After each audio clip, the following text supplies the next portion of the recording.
纵使你有3代从商、5代从武、万年世家的资本，又怎抵得过我万世寒门的不灭星火？意外穿越到黑坤村里的一名村民。某天，我得知到外面的世界科技发达，而且还拥有着超凡力量的修行体系，因此我满怀希望的出去了外面的世界闯荡。然而到头来依旧是牛马的一生。幸好死后觉醒了无限轮回金手指，可继承上一世天赋重来一世。此时刚从田地回来的我看到村里一老汉拿出一台小灵通，我赶紧过去问他哪里得到的。他告诉我是在10公里外的雄鸡镇买的。半个月后，我跟着村里买物资的队伍一同前往雄鸡镇。踏入雄鸡镇后，我仿佛自己回到了现代世界，一时间愣在原地。这时同村的顾山拍了我一下，我立刻反应过来询问顾山：“山哥，哪里可以买手机啊？这东西好像只有镇中心的商场有个卖吧，我可以去看看吗？”“可以，天黑之前记得来这边找我们。”紧接着我便来到雄坤镇的中心商场，找到了有触屏手机的店铺，然后开始把玩了起来。2个小时后，我被黑着脸的服务员驱赶出来。不过我也了解到目前所在地的信息，现在自己所处的区域名为山北自治区。山北自治区在100年前引入科技，各地贫富和发展极其不均，这才导致了有古人又有现代人的情况。至于自治区之外信息一概没有，我猜测手机中可能连接的是自治区的区域网，只能看到该区域内的信息，但这些都不重要。重要的是这个世界居然有超凡修炼这种非人力量，这都源于我看到手机上有关超凡修炼大学的新闻，这也令我埋下了一颗要去修炼的种。傍晚，我跟着黑坤村采购完毕的队伍一同回村。回去后，我找到老村长，说到要去镇上打工。老村长看了看我，也知道我的父母不久前进山打猎失踪了，便松开口道：“进镇打工是要学堂证的，村里今年有余，准备让几个孩子去镇里学堂学习。你今年才18，也跟着去吧。”我心中也大概清楚，这学堂证应该是类似于学校毕业证书的东西，有这东西才能在镇上打工。1个月后，我跟着村里长辈还有孩子们到镇上办理入学手续，过后我便正式成为了雄坤镇学堂的一员。学堂教的是基础的文化文字，仅用1年时间我便掌握并顺利提前毕业。紧接着我便在镇上找起了工作，可惜学堂证只能代表你会识字，不能代表你有什么能力，这也让我睡了1星期大街都没整过。不过终究还是让我找到了一份工地搬砖的活，一天30块钱。接下来2年时间中，我除了搬砖还是搬砖，每个月的工资上交给黑坤村一部分作为集体财产，也是作为自己对黑坤村的回报，另一部分就是日常消费和存款。这2年中我也买了一副触屏手机，但我每次玩完手机后都会疑惑为什么手机只有新闻和娱乐的东西，却没有类似技能学习的功能。不过我也没继续想，自己一个普通人只能按照上层人的规则来。时间又过去2年，打了4年工的我也攒下一些钱，便决定前往城市那边发展。随后买了张大巴票出发。路上我旁边一个社畜汉子问道：“兄弟，你也去临城打工吗？”“对。”“那祝我们都能在城市中找到合适的工作，祝我们发大财。”7、8个小时后便到了临城，这是山北自治区中的一个5线小城市。不一会大巴就来到了客运站，我拿着自己的行李朝着客运站之外走去。路过这些招人的小摊时，心中暗暗吐槽：我在小镇1个月工资都8、900了，你这一天10几块钱，狗都不干。我拿出手机导航到劳务市场，来之前自己就了解到劳务市场对学历要求不高，这也让我充满了对未来的憧憬。随后我看到第一份意向工作是一个小店服务员，1个月1500工资。正当我询问他们时，被告知自己没有小学毕业证和健康证，不予录用。第2份酒店保安又因没小学毕业证和8块腹肌，不予录用。1周后，我带着属于小镇青年的落寞离开了劳务市场。这网上说的跟前世一样都不靠谱，不过一个小学毕业证而已，随手就能考到了。紧接我便去了解一下临城小学机构的情况，清楚知道后有点绷不住，就是年龄超过20不能读小学了，不过还能自考。然后我找了个教育机构，系统性学习一下这边的小学知识。时间来到3个月后，我满怀信心的参加了6年级小学生的小学毕业考试。1周后，我收到自己小学毕业考试总分198分的短信，考试没过关。这里规定小学毕业考200分能毕业，满分是300分。我没想到自己会连小学都毕业不了，但我还要再面临一个现实，自己已经没有收入了，下一次考试还得等1年后，这1年得找个工作过渡，同时备考。2天后，我被客运站的黑心中介带到一个工厂中打螺丝，虽然一天只有15块，但好歹包吃包住。意外的是，我在这里遇到了大巴车座位旁边的老熟人，大家都默契的相视一笑。接下来的1年时间中，我都在工厂里面打黑工。等到第2次小学毕业考试，我顺利拿到毕业证，第一时间就从黑工厂跑路，再次来到了劳务市场，顺便在医院花了几百块弄了个健康证。现在我手持2大证，加上自己的3寸不烂知识，终于是找到了一个月薪2000的男技师工作。本来是不接受的，但听 HR 说有提成，只要有能力，1个月4、5千不是问题。我也相信自己是那个有能力的人。经过1个月培训后，我正式入职。本来还以为能给香香美女或者大富婆按脚，但现实却是每天都是大汗脚和香港脚。而且 HR 说的4、5千是假的，自己一天干10几个小时，1个月顶多只有2、3千，不到1年我就跑路了。在休息1星期后，我又找了个外卖员的工作，没有底薪，送的多工资就多。在耗费1000多开块巨资买了辆电摩车后，我就开始了自己的送外卖生涯。而刚开始带我的外卖老师傅名为孙林，他第1天就对我说，把客户放在第1位，遇到事逼和脾气差的，你直接电话里说饭撒了，然后自己加餐就行，让对方走程序获得赔偿，我们只赔个饭钱就行。送外卖第1个月1000多块工资，不多但也不少，好在自由。送外卖半年后，已经熟练的我工资已能达到2、3千之巨。虽然说距离孙林这样一个月4000多的善王还有一段距离，但也算是外卖员中精英了。时间来到3年后，我成为外卖界单王，一个月工资4000多，就算是一个月花1000多，也能攒3000块。这一年我29岁，并且存款已经超过10万了，因此打算再干1年就去大城市买工坊。翌日我在送外卖时接到了孙林的电话，孙林说他妈得了胃癌中期，需要向我借5万块到大城市治疗。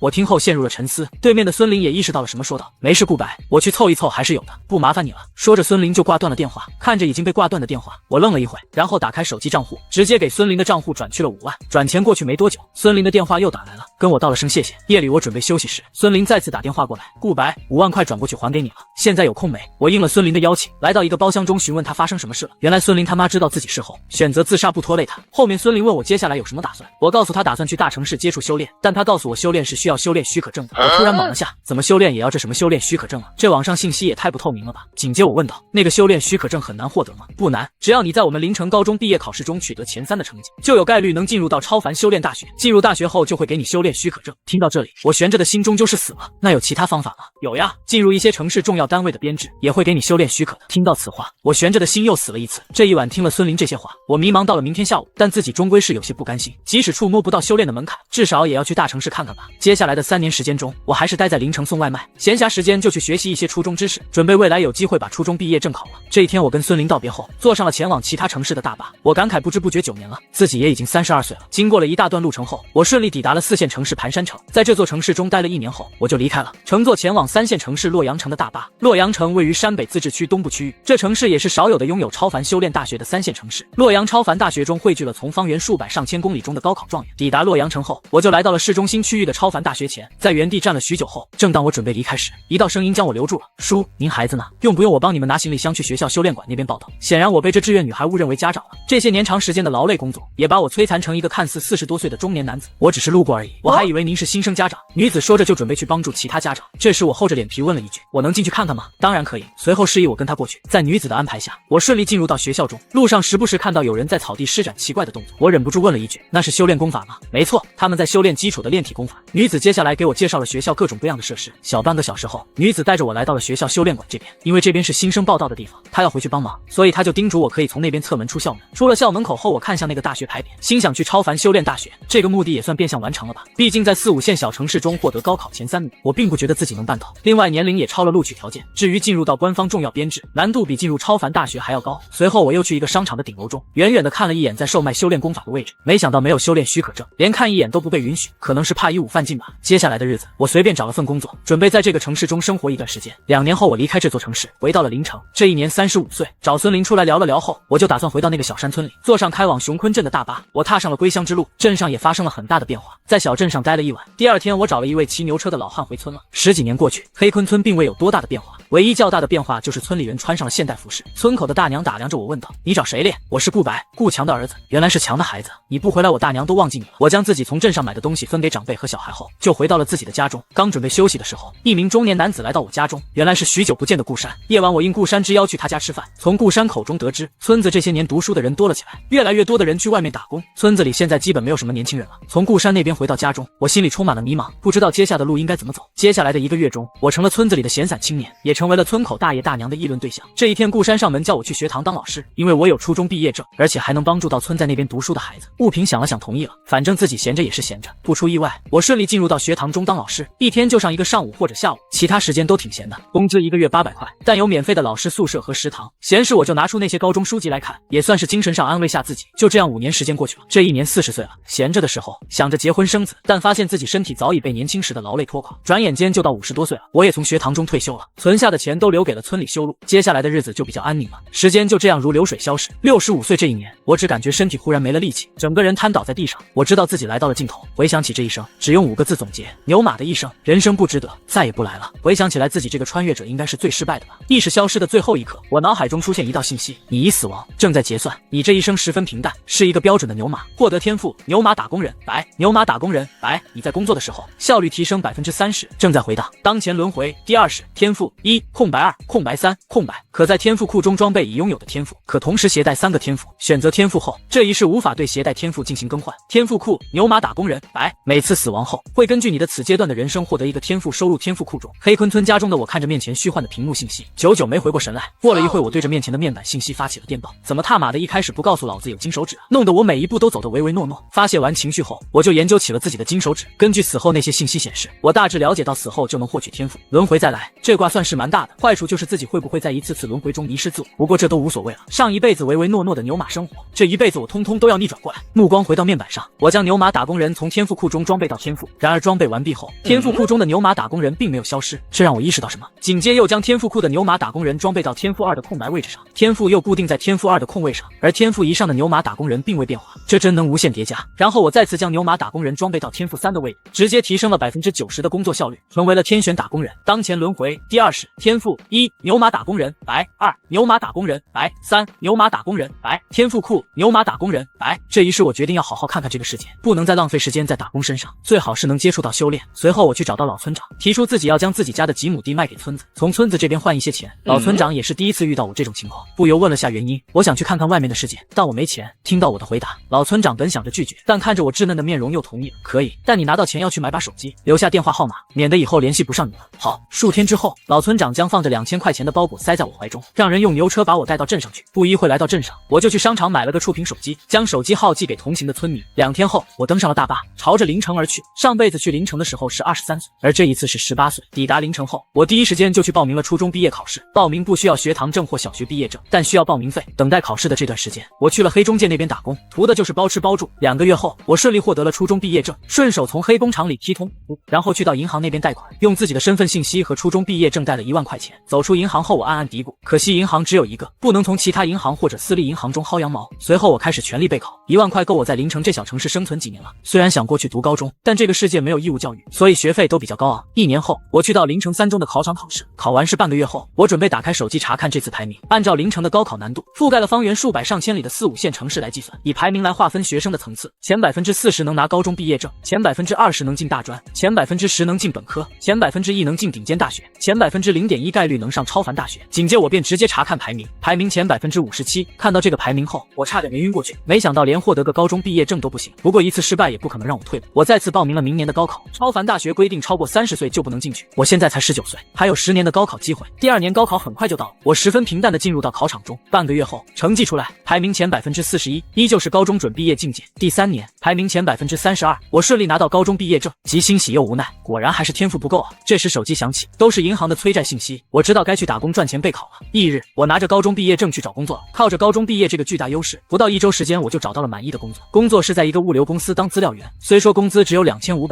但这个工作比较清闲，月休6至8天，能够让我有自己的时间去备战高考。在工作的时候，我第2次感受到了在3个牛马打工人天赋加持下的变化，无论做什么事情，效率都十分之高，像是自己在打工的时候有种莫名的动力。时间转眼即逝，第4年高考排名前29%，第5年高考排名前19%，第6年前10%，第7年前4%，第8年前3%，第9年前4%。知道第9次高考的成绩后，我明白自己的成绩到达尽头了，再考下去也无法突破。这一年我27岁，也是上班的第6年。这6年时间，我凭借天赋的加持，从一名小小的资料员成为公司后勤经理，工资提升到了8000每月，已经能在临城过得非常滋润了。另外这段时间我还给村子那边赚了几万块钱，当做是老村长对自己照顾的回报。这一日我在办公室无所事事，便拿出那高中复习资料，心想自己这辈子应该走不通高考这条路，还是等下一世谋划吧。后面2次高考经历就好。还没等我继续想下去，办公室进来了一名男子，告知总经理找我。我心中有些疑惑，总经理找我一个小管理层做什么？没一会我就来到总经理的办公室，我开口问道：王总，不知道您找我有什么事情？小顾啊，听说你这些年一直在高考，是有上大学的准备还是就闲着没事考着玩的，并没有去上大学的准备，自己每年高考都会请假，明眼人都能看出来我去干什么。王总接着又道：既然小顾你没有去大学的准备，那对修炼有没有兴趣？当然有啊，可惜没有修炼许可证，不然高低得去买本修炼功法来看看。这时王总严肃说道：小顾，过几天有一批货要送到采集镇，已经打点好关系了，由你带队，到时候从小路出城。我闻言咯噔一下，这是让自己去走私啊！我下意识想拒绝。这时王总又开头道：这次货到地方后，若是你有兴趣，我可以给你接触修炼的机会。听到王总的大礼，我抱着试试的心态应承了下来。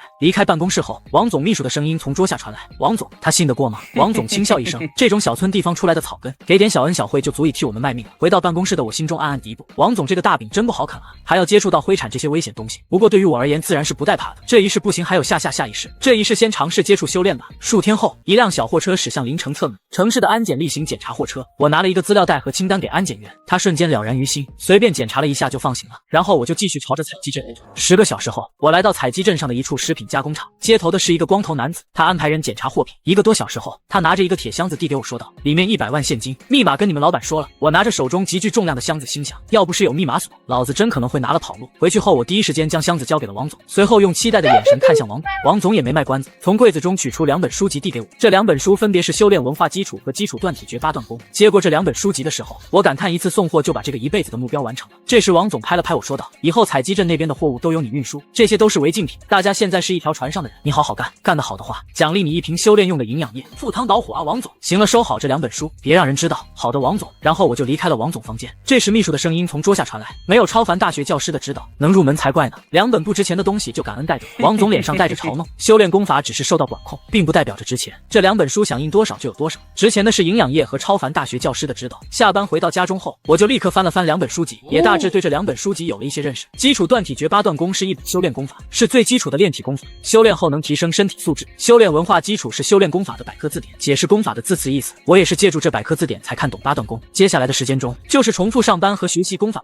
点一线。时间来到1年后，这1年我平均1个月帮王总送1次货，而这2本书因为没人指导原因，还需些时间才能看透。这一天，我来到王总办公室，厚着脸皮的想让王总指导下功法，谁知那王总道：“我也学不会啊，这种管控的东西，没有证是找不到老师指导的。”我听了也觉得有道理，迟疑了一下问道：“那王总，我可以申请几瓶营养液吗？”王总面色为难道：“我这边也缺啊，不过我有个门路，1万1瓶，我就打个5折，5000卖给你吧。”听到王总的话，我心里一阵鸟语花香。这些日子自己也知道了，走私的就是营养液，而王总卖给客户是2000一瓶，自己却要5000一瓶。还有我从客户那里得知，那2本书就是不值钱的玩意。不过也没办法，谁让自己没门路，我就继续开头道：“多谢王总，那先给我拿4瓶吧。”我拿着营养液回到家中，随后摆出一个八段功的动作修炼。过了会后，我才去喝了一点营养液，但除了补充大量能量外，并没有什么特别，毕竟这只是基础款。转眼又是5年时间过去，这5年我已经将2本书背得滚瓜烂熟，但是八段功却未入门。我终于知道为什么超凡大学这么难上，这种身体和思维结合的事情是难度加倍。难道只能下辈子再谋划吗？要不从客户身上下手？我之前就想过这样做，但都被收货的客户拒绝了。要不就试试超能力吧。这5年我凭借天赋加上自己的忠诚，已经被提拔为后勤副主管了，每个月工资有1万2，也攒下了不少的积蓄。半个月后，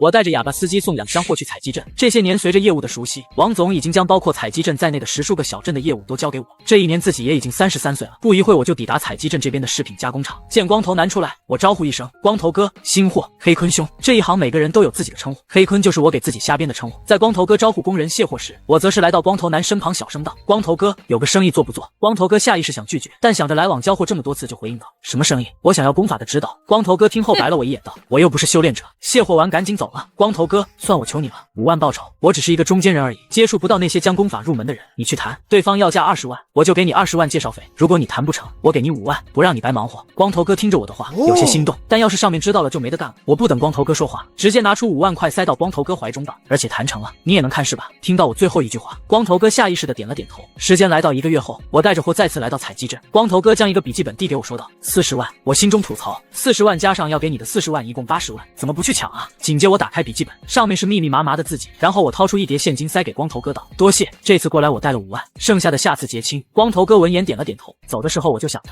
尾款这辈子是不可能结的。翌日，我来到王总的办公室找他道：“王总，采集镇的业务能转给别人吗？你跟那边人有过节吗？你可不能因为私人感情就这样丢失公司的重要业务，具体情况是什么？”我迟疑了一下，开口道：“其实我有龙阳之好，我喜欢上采集镇那边的交接人了，我担心因为私人感情影响到未来的交易。”听到我的话，王总顿时沉默了2分半分钟。过了会后，王总才开头道：“行吧，采集镇的业务我交给别人，多谢王总。”下班我回到家中，便立刻打开那本指导笔记本，上面写的很详细，主要表达八段功这种炼体功法应该着重身体上的动作锻炼。接下来的时间我就勤加对动作上的修炼。时间来到1个月后，光头哥满怀期待地看着刚到的货车，然而来的是别人不是我，但他不敢上去多问，毕竟这是他和我的私人交易，若是让上面的修炼者知道，明天的太阳都看不到。就这样，光头哥等了我1个又1个月，转眼又是5年过去。这1年我38岁，我已经成了迟到早退的公司老油条，但这5年我还是没有将八段功入门。从27岁接触到修炼功法，到如今已有足足11年，总感觉就是差那一脚入门。我也逐渐接受了自己是修炼废材这个事实，现在只能寄托金手指下辈子能给个改变现状的天赋。翌日，我在办公室刷着视频，这时手机响起，是上司林主管打来的电话：“小白，来会议室这边开会。”好的，林叔。我轻车熟路的来到会议室，然后来到了林主管身旁的位置坐下。见他没主动开口解释要发生什么事，我就不开口问了。没几分钟，王总及其他高层都到齐了，众人见此也不禁迷惑，到底出啥事了？这时王总严肃开口道：“白鸡镇那边的客户被端了，那边还把我们凌城这边事情给供出来了。这段时间会有人下来调查凌城所有拥有运输物资资质的公司，若是你们被调查了，就说我们送的都是普通物资。说到这里，众人纷纷点了点头。另外，你们之中应该没有将功法入门的吧？若是有，一定要跟我说，免得被他们用仪器测出来，到时我也保不了你们。散会。过了会，会议室的人都陆陆续续离开，我在心中暗暗嘀咕，看来王总在官方里面有人啊。林主管离开时朝着我叮嘱了一句，家里的东西处理好。好的，林叔。接下来的一周风平浪静，但这天回家我发现家中房门被打开了，门口还站着2名身着特殊制服的男子。我有些惊慌失措地说道，你们这是干嘛？怎么擅自进入我家？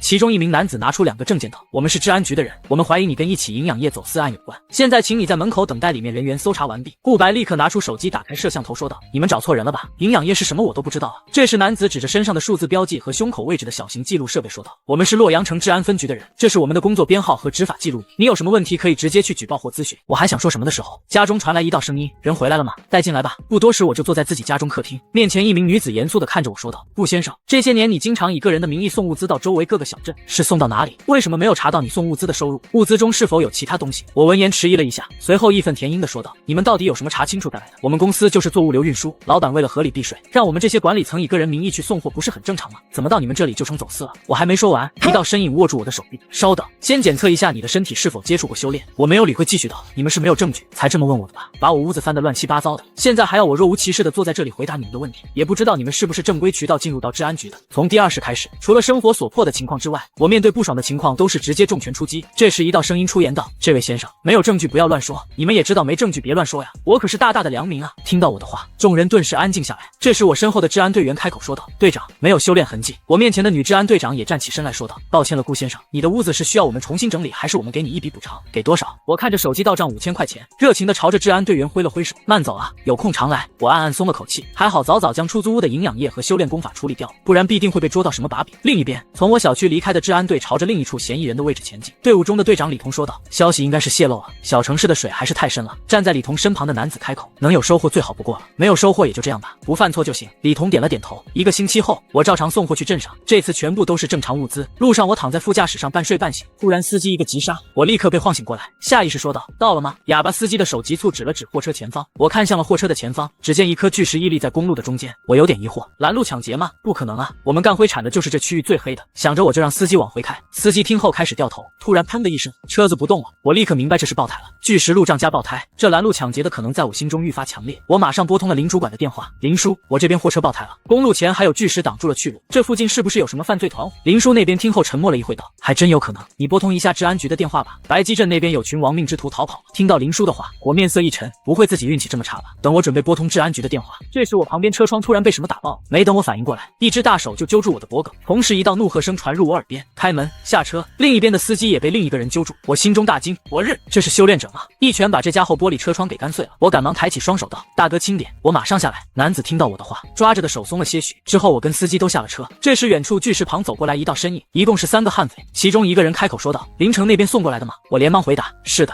，3位爷，你们有什么需要我们一定全力配合，虽然自己不怕死，但怕疼啊。另一道声音开口，把车厢门打开吧。好嘞，然后我就把货车后门打开，一名悍匪进去验货，另外2人就盯着我和司机。数分钟后，悍匪从车厢中出来，没货。我听到这话，也明白对方找的是营养液了，没货就走吧。这2人怎么处理？一名悍匪抽出腰间的短匕刀，直接弄死吧，尸体丢到山里吸引一些野兽。另外2名悍匪点了点头，表示可以。听着这对话，我直接裂开，哑巴司机直接跪倒在地上祈求。就在我思索对策时，前方和后方远处同时出现一道亮光，有车过来。3名修炼者悍匪顿时冷汗直流，只是一瞬，他们就知道那并非普通的过路车子，不好，是官方的人。将这2人作为人质从那边跑，我只感觉自己像是一只小鸡仔一样被揪了起来，朝着一个方向迅速移动。一道大喇叭的声音在黑暗中炸响，前面的吴匪，你们已经被包围了，请不要做无谓的抵抗，否则将直接击杀。吴匪就是没有修炼许可证的修炼者，这些人在灰色地带游走，拥有远超普通人的武力值。我听到该声音，感觉到了生的希望。见3名吴匪进入到草地，一前一后夹击的2辆越野车逼近后，上面的武装人员从车上下来徒步追赶。吴匪见状，将我跟哑巴司机放在身后，作为一个人肉护盾，我顿感绝望。这时真希望金手指能让自己无痛自杀就好。然而吴匪们的速度还是比不上正规的武装人员。随着一记响起，一个子弹精准攻击没入到胖子吴匪的大腿，直接重重的摔倒在地上。另外2名吴匪见此停了下来，不是他们不想抛弃同伴，而是他们已经进入了对方的精准攻击范围内。2名吴匪停下来后，迅速将我跟哑巴司机挡在身前，并且怒喝一声，别再靠近了。这时负责这次任务的组长从队伍中走出来道，不要激动，把人质放了，一切好商量。吴匪大喝一声，放我们离开。周围变得安静下来，所有的官方人员都在等待组长的指令。组长面色平淡，并未开口，而我此时只有一个想法，就是快点来救我们呀！这时组长开口：“你刚才说的是你们？”3名武匪听到该话，不是很懂这是什么意思，但下一刻他们有了答案。组长发号施令，那2个人质是他们交易的同伙，直接动手。武匪要活的，3名武匪直接当场懵逼：“不是，怎么比我们还畜生？”顾白跟哑巴司机听到声音后如同雷击，我日，是不正规的官方组织！周围的官方人员迟疑了一下，就朝着3名武匪冲去。他们都是正规修炼者，没有人质，自然是直接干。至于手枪的话，只是用来威慑的而已。高个武匪一只手抓着我，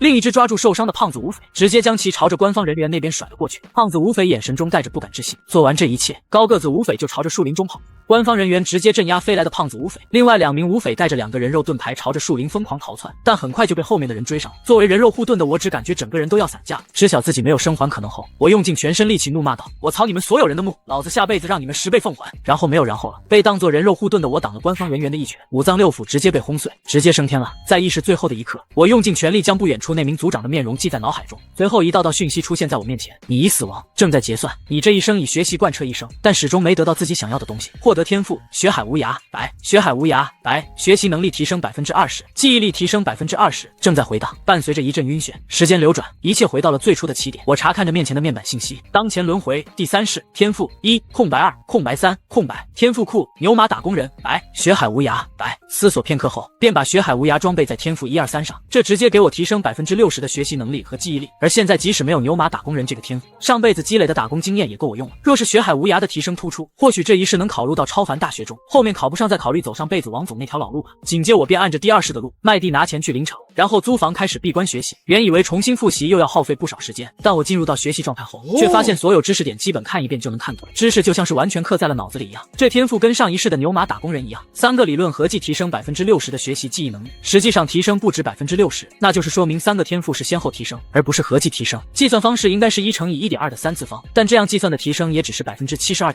跟60%相差不大，也可能是自己基础数值不高导致的。简单的思考一下金手指提升的问题后，我便继续投入到学习之中。2个月后，我顺利通过初中毕业考试，拿到初中毕业证就可以报名高考，但现在也已经过了高考报名的时间点，只能等明年了。随后我去银行贷款后弄一些钱维持一下生活后，便接着学习高中知识，同时还把上辈子学的2本修炼功法的大致内容默写出来。在学海无涯的加持下，很多上辈子没法理解的修炼内容，现在如醍醐灌顶一般。时间来到半年后，我正在施展8段功的动作，顿时一股暖流充斥全身，但紧接带来的是强烈的饥饿感，这让我不得不停止锻炼。好消息，8段功顺利入门了。坏消息，没有营养液，若是修炼炼体法没有补充营养液会损耗生命力。不过我还是激动不已，因为终于入门了。虽说现在就想测试一下体质提升后的效果，但我还是忍住了。又是半年过去，我踏入了高考考场，考完后我就觉得这次考试成绩远超上一世，因为上一世高考的题目还是记了一些的。半个月后，高考成绩出来，排名前0.1%，在凌城的排名为49名。看到网址上自己的排名信息后，我没有难过，也没有高兴。没有难过是排名已经达到了前0.1%，不高兴是因为距离凌城前3还有一小段距离，但我知道自己跟前3水平差不多，下次高考超常发挥或者有些运气就能达到。关闭查询页面后，我看着自己手机上的账户余额，并未有什么焦虑，因为到时候找个高中复读，他们肯定抢着要我，不但包吃包住，还有钱拿。翌日，我给最有钱的凌城实验高级中学发去了复读申请。申请发过去半天后，一个陌生电话打了过来，是凌城实验高级中学的招生办主任邀请我过去面谈。又一天过去，我通过招生办老师给的临时通行码，顺利进到凌城实验高级中学里。然后我来到一个办公室中，办公室中只有一个戴眼镜的中年男子，他也没跟我客套，直接进入主题道：顾白同学，只要你在我们学校复读，学费和食宿全免。若是你在高考的时候成绩不比现在这次考的排名低，可以获得我们学校2万元的奖金。若是能考入超凡大学，我们学校还会给你20万的奖金。这是合同。我听后想了会道，我只有一个问题，就是如果我下次高考没考上超凡大学，能继续以这个合同条件进行复读吗？当然可以，毕竟你可是自学考上凌城49名的。不出意外，我顺利入学，也是在这个世界第一次读高中。1个月后高3开学，我被分配到了一个名为超凡班的重点班级，里面1个班都是以超凡大学为目标的复读生。这时一名女子走进教室，大家好，我是你们这一年的班主任洪涛。我们超凡班今年一共49个同学，大家都是以超凡大学为目标，以前平均1年录取3人，但今年就录取了2人，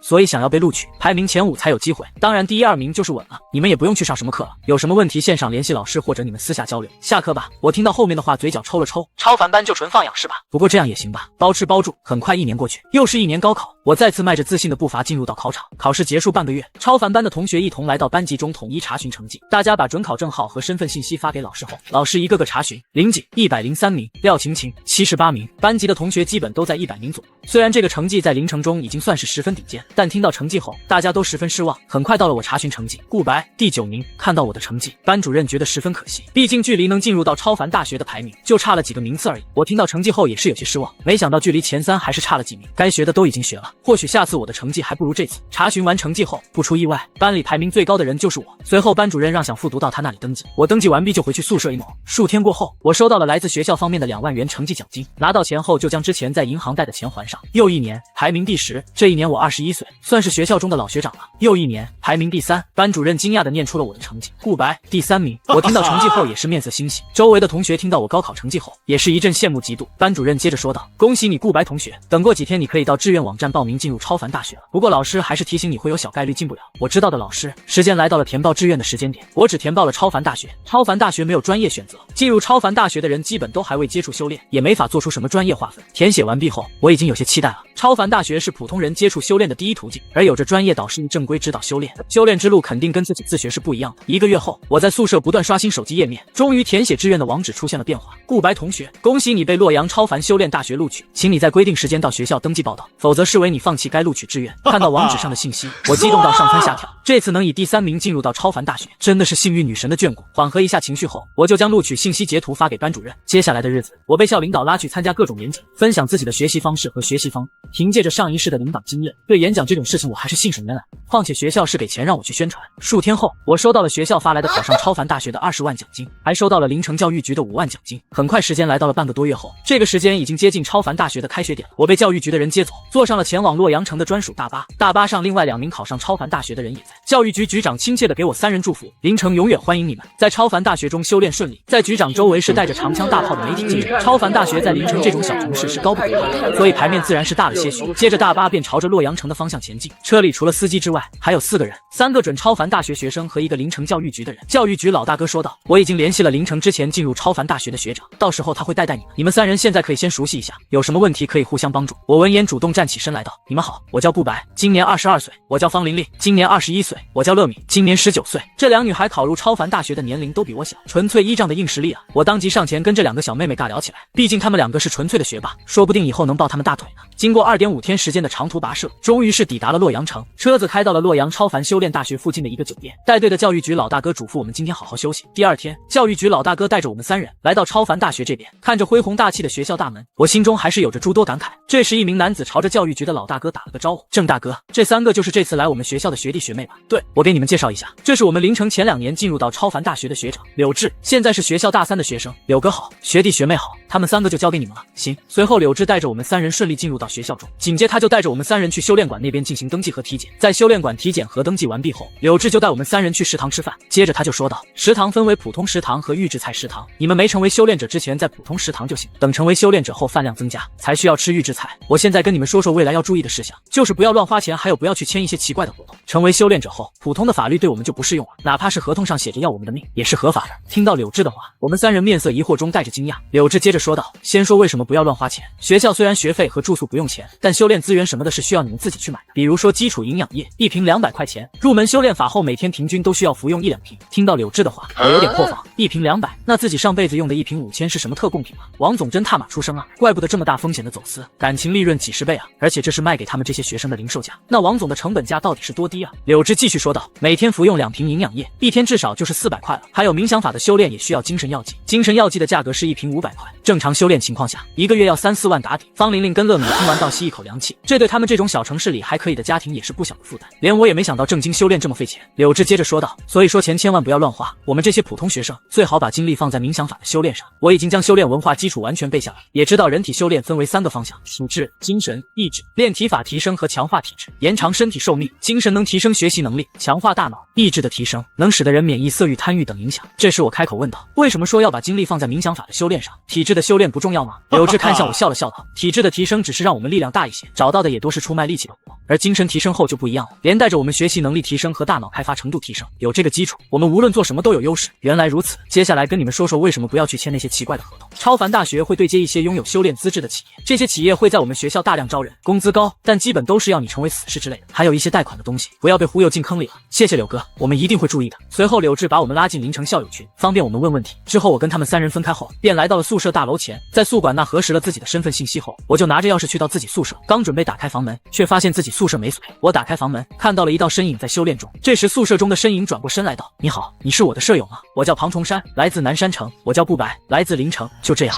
结识了自己的舍友庞崇山后，我的超凡大学生活正式开始。数日后，大一正式开学，我被分配到了49班，同时也获得了学校发放的修炼许可证，录入到自己的身份系统中。至此，我正式成为一名修炼者。大一只有3个课程：炼体课、冥想课和修炼基础课。教导的炼体法名为站桩功，而冥想法名为深度睡眠法。班级的老师都是资深修炼者，只是短短几句话就将我上辈子没有理解的问题理解了。我有着上辈子的修炼基础，加上3个天赋的加持，耗费了3个月的时间就将站桩功入门了。入门后，我就在学校的超市中购买了一些营养液，正式开始修炼。此时宿舍中，我正沉浸在桩功修炼中。过了一会后，我看向手上的体质检测计，上面的数字为 1.03， 普通人的身体素质在1左右。刚踏入修炼的自己还处于正常人范围内，我有点感叹道：怪不得说修炼急不得，人体吸收能量和进化需要一个过程。岁月在修炼和修炼中流逝，即使有着3个提升学习能力的天赋加成，我在天骄齐聚的超凡大学中也显得较为平庸。又是2个月过去，时间来到了第1个学期期末，包括我在内的一众49班同学都在修炼室中，而一名男子正在全班面前讲解桩功要点。功法的熟练度分为入门、精通、大成、通神。若是在功法修炼上没有一些天赋，即使到毕业也无法将站桩功这门功法达到精通。提升功法熟练度也是除开身体因素和外在因素外，提高修炼速度最有效的方式了。很快到了下课时间，我跟庞崇山离开了教室，准备吃完饭准备上今天的冥想课。下午冥想课的老师对着全班说道：班里只有1个同学将冥想法入门，我希望下学期末班里至少1半的同学入门，否则你们真的是我带过最差的一届。冥想法修炼最为重要的是心无杂念，还需要极其强大的身体掌握力，才能将所需的精神能量从身体运输到大脑之中。坐在旁边位置的我和庞崇山则是一脸愁容，脸上写满了听不懂。如果说炼体法的难度是1，那么冥想法的难度就是30-40。超凡大学的毕业要求上，只要求精神力达到 1.2， 就足以说明冥想法的难度。我在心中安慰自己，大家都没入门，不是我菜啊，但现实却给了我一记耳光。时间来到大一下学期期末，我此时是班里还未将冥想法的入门的10几个同学之一。意外的是，我的舍友庞崇山竟然入门了，我直接就是对他一顿批判，紧接就让他教我入门的技巧，毕竟谁也不想成为班里垫底的。然而直到大2上学期末，我才将深度睡眠法入门，差点成为班里垫底的人。此刻宿舍中，我服下500块1瓶的基础精神药剂，整个身体宛若进入到一种奇特的半深度睡眠状态。在这种状态下，大脑吸收能量的效率会大幅提升，同时自己还保留着部分意识，能控制服用的精神药剂运输到头部。2个小时后，我感觉到精神无比充足。这时我想起柳哥的话，感叹道：普通学生主修冥想法的成本和难度比提升体质多几倍啊。不过从长远看，精神的提升确实比体质方面的优势大得多。就这样，我继续着大学5点一线的生活，上课、修炼、吃饭、睡觉、休息。那些所谓的校园活动或者修炼竞赛，跟我这些平庸的学生毫无关系。单单是修炼就耗费了几乎全部精力。我此刻也明白了，即使在3个学海无涯的天赋加成下，也只是达到了超凡大学的门槛罢了。甚至在2线的大城市中，还有拥有硕士点的超凡大学，那里汇聚的是诸多3线城市和2线城市的修炼天骄。时间来到了大4下学期末，我完成了在学校的所有功课，也算是顺利毕业了。宿舍中，我跟庞崇山聊了一下未来的打算。庞崇山问道：毕业后你准备去干嘛？找工作赚钱呗，不然没钱修炼了。临城那边奖励的20多万早已经消耗一空，能维持修炼到现在，完全是上一年用自己超凡大学的学生证在银行贷款的30万元。接着我问道：你去干嘛？我准备考编呀。就这样2人一边聊一边前往参加毕业典礼。随着毕业典礼结束后各奔前程了，我也开始找工作了。以自己目前的修炼情况，1个月至少要有3-4万块钱才能满足日常的修炼和吃喝拉撒。后续随着实力提升，成本也是会增加的，所以我找工作基本也是按这个工资找的。可惜即使有着超凡大学的毕业证，但我在校履历太过平平无奇，体质和精神检测报告也没有亮眼的地方，我看上的工作都没有看上我。这一天我又一次面试失败，心中不由感叹，虽然修炼者找工作容易，但高薪的工作普通的修炼者也一样难找，而且自己需要修炼，不能将时间都耗费在工作上，这就需要找到一个有钱又闲的工作。另外自己还有贷款的30万没还，多种因素之下，让此刻我萌生出出卖身体的想法。这里的出卖身体指的是去找那些风险大收益高的工作，比如说成为那些拥有修炼资质的企业的死士。数个星期后，我来到一个名为王氏大厦的地方，不多时我被带来了一个办公室中，一名中年男子将一个合同给到我，说道：我们会包揽你基础修炼的营养液和精神药剂，同时每个月还有3万工资，我们集团内部渠道的药剂和功法也会对你开放。你享有这些福利的同时，必须完全服从集团的命令，全力完成我们交给你的任务。我们王氏集团是正规企业，签上这份合同后，你就是我们集团的私有物了。合同期限是10年，10年后不跟你续约才能走。我面色平稳，点了点头。有着金手指的加持，此事就是最适合我的工作。遇到什么事直接报就完事。你已死亡，正在结算。你这一生前半生在修炼道路攀登，却意外成为炉鼎，后半生倒是过得十分充实，获得天赋天生炉鼎绿，天生炉鼎绿。你是天生的炉鼎，你的身体不会因为成为炉鼎而受到伤害。其他目标以你为炉鼎获得提升时，获得其提升的50%。正在回答，时间先拉回到现在。中年男子拿着合同继续说道：“你得确定要进入我们集团，之后体检合格后才能给你签合同。”我坚定地说道：“我确定要进入王氏集团，跟我来吧。”不多时我就被带到大厦的高楼层区域，这里是王氏集团的私立医院点。我在中年男子的安排下，进入到一个检测室中检测身体情况，很快报告就出来了，身体状态良好，体质2.01，精神1.33。中年男子看着我的报告点了点头道：“勉强合格，跟我去签合同吧。”随后我跟他来到办公室签完合同之后，中年男子让我明天过来。翌日，我再次来到王氏大厦，中年男子带着我来到了住宿用的13楼。中年男子打开1312的房间道：“你平时就待在这个房间里面修炼就行，要出门得跟我报告，有什么问题也可以来我，你叫我王管家就行。”随后他从口袋中拿出一瓶黑色药剂道：“喝下吧。”我下意识地问道：“这是员工守则13条，不要问为什么，只管执行命令就行。”我犹豫片刻就将药剂直接喝下，然而身体并未有任何异样。这时王管家解释一句：“这是一种剧毒，每个月我们都会给你缓解剧毒的解药。”听到王管家的话，我并不觉得意外。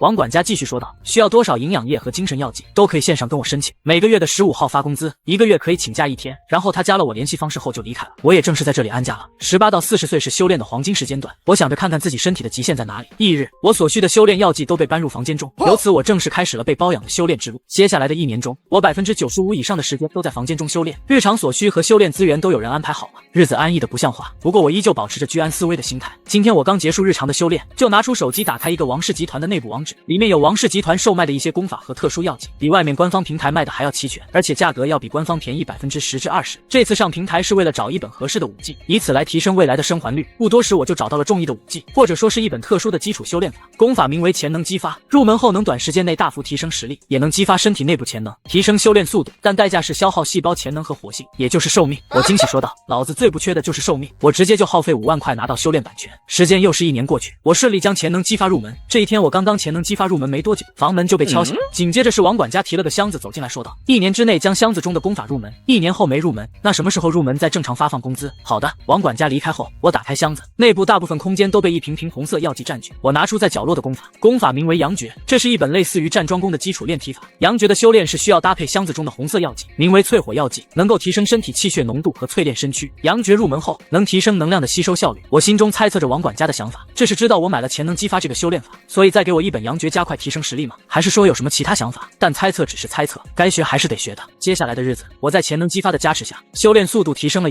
阳诀也在抓紧学习之中。8个月后，阳诀顺利入门。我将自己入门的事情告诉王管家后，王管家那边并没有什么反应。又是4个月过去，距离我成为王氏集团的死士已经过去3年了。这一年我29岁，这3年中除了修炼阳诀的任务外，我并没有收到王管家的其他安排。然而这天我就收到了来自王管家的信息，叫我去大厦医院点进行全方面体检。我暗暗猜测自己大概率是真的要出任务了。体检完毕，很快报告就出来了，身体状态良好，体质4.34，精神2.41。检测完毕的1周后，王管家上门说道：“跟我来吧，带你出任务。”我跟在王管家身后，随后便来到了大厦20层，紧接着去到了2003房间门口。王管家朝着门铃对讲机说道：“林小姐，人已经带来了，让他进来吧。”房中的女生让我猜测到对方应该是一个大美女。进去之前，王管家严肃说道：“进去后服从一切命令。”我点了点头。随后我走进了房间，只见一个符合各位观众想象的大美女半躺在床上。这时女子对着我说道：“洗个澡然后过来。”不是，我是死士，不是嘎嘎哒。然后就是一段长达半夜之久的隧道探索，直到我被早晨刺眼的阳光叫醒。现在唯一的感受就是被掏空了。这时女子的声音在我旁边响起：“你可以走了，但接下来每天晚上8点都到我这边来。”我下意识想要说什么，但想起自己是死士，就乖乖离开了。在昨晚的探索中，我也知道了女子叫王梦玲，是洛阳城修炼世家王家的族人。王氏集团正是该家族全股掌握的巨无霸。回到自己宿舍的我暗暗吐槽，怎么当着死士就变成了嘎嘎哒？但想着却还行，至少这个任务不会有危险。调整一下状态后，我开始了今天的修炼。但修炼到一半，我却发现身躯气血浓度在下降，细胞活性也是如此。我立刻就反应了过来，自己这是成为炉鼎了吗？紧接我又想到什么，那阳诀就是为了这个准备的。虽说做炉鼎对我身体会有永久性伤害，但我也没想过去改变什么，不想重开是其一，其二是获取一些功法，为下一世做铺垫。接下来1个星期，我晚上8点都会到王梦玲房间中，而我身体情况愈发糟糕，自己在对方眼中就是个修炼工具。但这1个星期的日久生情也让我2人渐渐熟络起来。就在这一天，我开口问道：“梦玲姐姐，我这1个星期感觉身体越来越差了。”王梦玲闻言笑了笑道：“你的精力都被我吸收了，当然会感觉身体越来越差了。那能不能减少一下频率啊？不然我感觉我没法修炼了。顾白弟弟，我们王氏集团可不是什么慈善机构，要是你觉得这个任务太危险了，我还是可以给你换任务的。”我闻言讪讪的笑道：“没有弟姐姐，见，我就是好奇问问而已。这么好奇，我就直接跟你说吧。我修炼了一本名为阴阳诀的功法，讲究阴阳结合，因我自己有阳的话，就从男人这里获取了。那多找几个男人，效果不是更好吗？姐姐只对你这种未经世事的人才感兴趣。接下来的时间，我的身体一天比一天虚弱，修炼速度也远不如从前。时间来到3年后，距离我进入到王氏集团已经过去7年了。这一年我33岁，但看起来比40多岁的人还要苍老几分。这一日，王梦玲对着我说道：“明天开始你不用来了。”说着，王梦玲看着镜中的自己，显得越发年轻貌美。心情愉悦的她也开口说道：“但我也不是什么绝情的人，合同剩下的3年，王氏集团可以养着你。”我拖着疲惫的身躯回到了自己的宿舍中。这几年的炉鼎生活让我失去了对修炼的热情。另外，因为潜能激发这个功法和王梦玲2个原因，使我怀疑自己活不到50岁。接下来3年确实跟刚进入王氏集团中一样安逸。3年后我36岁，这一天王管家上门表达了集团没有跟我续签的决定。3天后，我拖着行李箱离开了王氏大厦，心想着自己若是没有成为炉鼎，或许已经死在某次任务中。虽说自己现在也只剩半条命了。随后我在洛阳城中找了个地方安顿下来，就这样浑浑噩噩地度过了1年。原本准备用这些年的积蓄在王氏集团内部购买几瓶精粹药剂，恢复一下自己有些虚弱的身体，或许还有机会继续修炼。但想想还是算了，精粹药剂太贵了，买完自己也没钱去修炼了。这10年的总工资一共360万，因为吃喝拉撒修炼集团都包，我也没在集团内部渠道中购买多少东西，所以现在还有300多万存款。最后我决定拿这笔巨款去看看更加广阔的世界。不久，我搭着大巴来到了一个2线城市广山城，此刻我的旅行生活也开始了。2个月后，我坐上高铁离开了广山城，到了2线城市及以上就已经有完善的高铁网络，甚至还有飞机场。不过飞机只有官方人员才能搭乘，我一路走走停停，每路过一个城市就停留一段时间。2年后，我来到了山北自治区东部的1线城市罗山，在这里我看到了很多地球没有的东西，不过这里的消费也是出奇的高。在这里待了1年我就离开了，后面的行程我决定原路返回。5年后我45岁，我回到了临城，坐上了前往雄鸡镇的大巴，最后还是回到黑坤村。20多年过去，黑鸡村变化不大，我拿出一些钱给村子发展，每天看着太阳东升西落，这一看就又是5年过去，我的生命也走到了这一世的尽头。不一会我的意识就慢慢恢复过来了，然后看着面前的屏幕面板，我面色有点无奈。当前轮回第4世，天赋1空白2空白3空白，天赋库牛马打工人白，血海无涯白，天生炉鼎绿。天生炉鼎的效果也很好理解，就是别人从我这里获得2点好处，我就能获得1点。3个天赋都选择天生炉鼎，我应该是能获得3点好处的。这是要我去走上辈子的老路吗？炉鼎头都不大。8年后，26岁的我如同上一世一样，站在王氏大厦前方，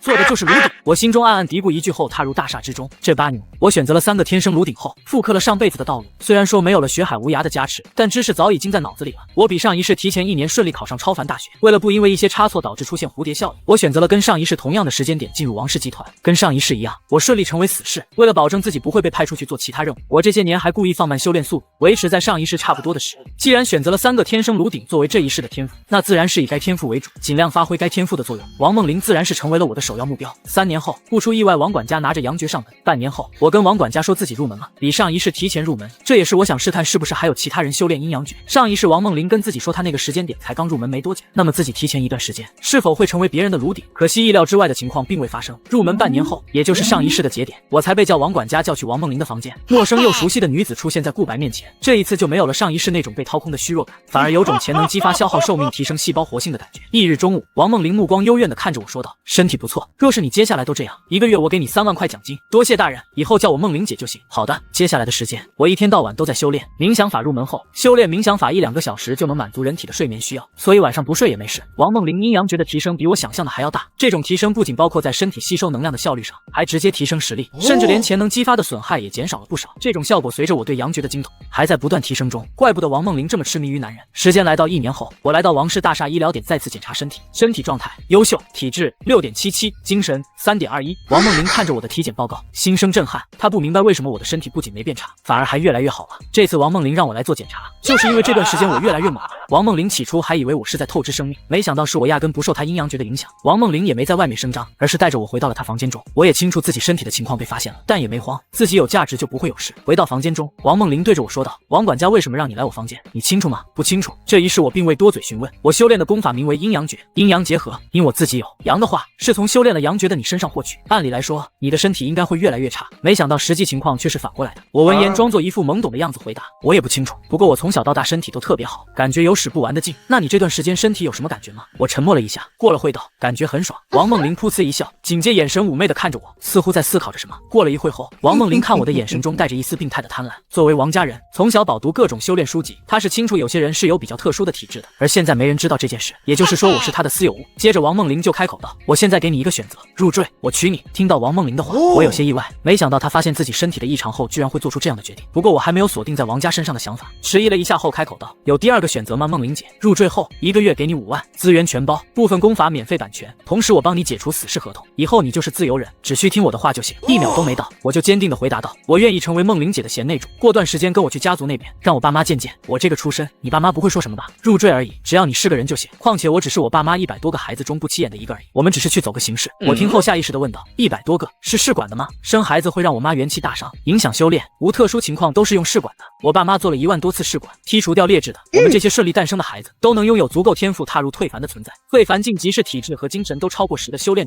退凡境几乎就是普通修炼者所能达到的极限了，但这只是大家族的起点罢了。1周后，王梦玲带着我坐上一辆小轿车，王管家当司机，朝着洛阳城郊外方向移动。路上，王梦玲忽然提醒一句：“等会你有点眼力见，不要说话。”我笑了笑道：“我知道，我很有眼力见的。”王梦玲娇羞地白了我一眼。这时我想起什么，问道：“王家在洛阳城算是最大的家族吗？”“当然了，我们王家就是洛阳最大的势力。听族中长辈说，我们洛阳城的王家还只是分支，王家主脉已经在1线城市罗山立足，是整个山北自治区的屈指可数的大势力。没想到我们王家这么有实力啊！我心里还是有些意外。如此强大的王家居然只是一个分支。这时王梦玲依偎在我怀里毛手毛脚，我刚准备有所动作，王梦玲刮了我一眼，这让我有些无语。没多久，车子就进入到郊外一个区域中的私人庄园。王管家将车停下后道：“林小姐，顾先生到了。”随后王梦玲带着我来到一栋小别墅前方，还未踏入别墅，王梦玲就朝着别墅内部恭敬地说道：“爸妈，我带入赘的人过来了。”这态度似乎并非是来见父母的，而是来朝圣的。过了会，别墅内部传来一道冷淡的声音：“进来吧。”声音很小，但没入2人耳边却雄厚无比。客厅里只有一位看起来30多岁的普通男子，随后男子的目光落在了我身上，我只感觉自己在对方面前没有任何秘密，这种感觉让我十分别扭。而王梦玲也没有一丝动静，就这样站在原地。良久，王父开口说道：“为什么选这废物？女儿的欲望需要，等后面玩腻了，自然会一脚踹开，你心里有底就行。”接着王梦玲又道：“爸，我已经突破到退凡了。”王父沉吟片刻后道：“我记得你现在已经30岁了吧？30岁的退凡刚好正常水平吧？家族会给你提升些许资源倾斜，过几年去下面历练吧。”“好的爸。”我如同一个小透明一样站在一旁，听着两人的露骨的对话，并没有任何反应。毕竟有钱人看不起没钱人都是很正常的事情，更何况财富跟实力都远超普通人的超凡修炼者。在顶尖的修炼者眼中，普通人或者弱小的修炼者已经不是跟他们是同一种生物了。王父和王梦玲聊天也点到为止了。随后王梦玲拉着我安静地离开了别墅，真就是来走个过场。离开别墅后，王梦玲看着我带着些许歉意道：“抱歉顾白，若是我不这样说，我爸可能会不同意你入赘。”我装作十分懂事的样子回道：“没关系的，你能这样跟我直接说出来，我已经很满足了。”我知道王梦玲是个聪明的女人，能给予别人情绪价值来获取最大的利益，也清楚对方是在自己面前下表面功夫。接着我说道：“回去奖励你。”王梦玲娇羞道：“讨厌。”王梦玲她虽说看我十分顺眼，但深处还保留着不同于常人的理智。我继续看着王梦玲温柔道：“我们用不用去领证呀？”“不用，那是限制普通人的东西，只要我父亲同意，你就是我丈夫。”王梦玲步入退凡后，家族分了一套小别墅给她。入赘后的我也自然是跟着王梦玲到别墅中同居。白天两人各自在自己房间修炼，晚上我充当炉鼎。时间一点点过去，为了从王梦玲那边获得更多好处，我也是在充当一个迷恋王梦玲的丈夫角色。转眼5年过去，我也35岁了。王氏大厦医疗点，身体状态优秀，体质10.22，精神5.99。看着我的体检报告，王梦玲非常满意道：“不错，你现在也算是伪退凡了，体质跟精神都超过10才算是退凡，若只有一个超过10就是伪退凡。体质和精神在10以下的修炼者被称为入阶，入阶和退凡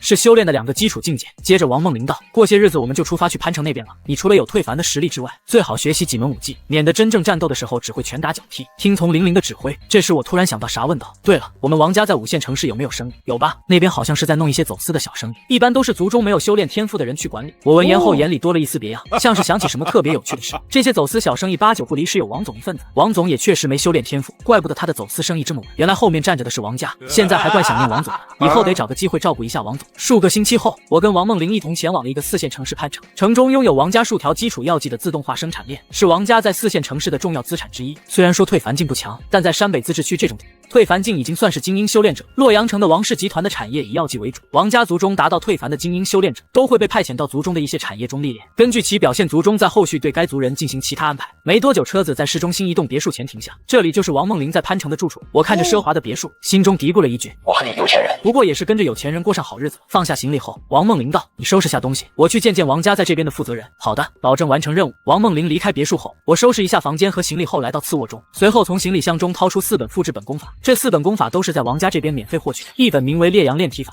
是杨绝的进阶版本，也是适合我如今体质修炼的炼体法。修炼入门后，晚上开车将嘎嘎有力。一本名为《精神49式》，适合学习的精神力使用技巧，让精神力不再局限于被动，提升学习能力和记忆力。一本名为《无限制战斗技巧》，是关于战斗方面的各种力量技巧和战斗方式。最后一本名为《观想术》，是精神类型的进阶功法，当精神达到10左右可以修炼。如今我虽然距离精神退凡还有一段距离，但也能着手修炼了。这4本功法就是接下来的岁月中的主修功法，可惜没法修炼潜能激发，否则自己现在的修炼速度至少要提升30%至40%。自从王梦玲得知自己拿了这功法的版权后，就禁止我修炼这些损耗身体的功法。我清楚王梦玲是担心自己这个炉鼎发生什么损坏了，而且潜能激发修炼起来对身体的改变也较为明显，导致我也没法偷偷修炼。虽然说有着天赋做王梦玲的寄生虫，自己的身体天赋也得到巨大提升，但距离王梦玲这种普通天骄有些差距，特别是精神方面，离王梦玲更是差了10万8千里。一天后，王梦玲才回到别墅，一回来就直接开干，日子也这样一天天过去，每天就是修炼和开车。伴随着我的烈阳炼体法入门，王梦玲阴阳诀吸收精气的效果再次得到大幅提升。对此，王梦玲更是把我这个能够无限使用的炉鼎当宝贝。转眼15年过去了，这一年我50岁，踏入退凡后，寿达200载，50岁的自己看起来还是20多岁的样子。这15年，我日复一日在别墅中修炼，很少出去，最多就是跟王梦玲出去走走。这一日，我在修炼室的体质精神检测仪器中检测，不一会就检测完毕了，体质34.1，精神26.1。我看着屏幕上的信息笑道：不错，以这种进度，或许这一世能触碰到登天的门槛。登天是修炼的第3个境界，登天之后为超凡。在修炼书籍中，超凡是人类所能抵达的极限，想要抵达这个层次，已经不单单是天资或者资源的事情。就在我畅想着未来的时候，王梦玲进来了修炼室，我回过头深情说道：玲玲，你回来了。对，王梦玲看着检测设备上的屏幕道：这些年你的进步也蛮大的，说不定再过些年你要超过我了。玲玲，你可别抬举我了，就算是我超过你了，我也只是个只会修炼的人而已，可没你这样优秀。说着，我轻轻将王梦玲揽入怀中。王梦玲脸靠在我胸膛道：老公，不要这么妄自菲薄，在我心中你可是最厉害的。哪里厉害？特别会做饭。两人默契地缠绵起来。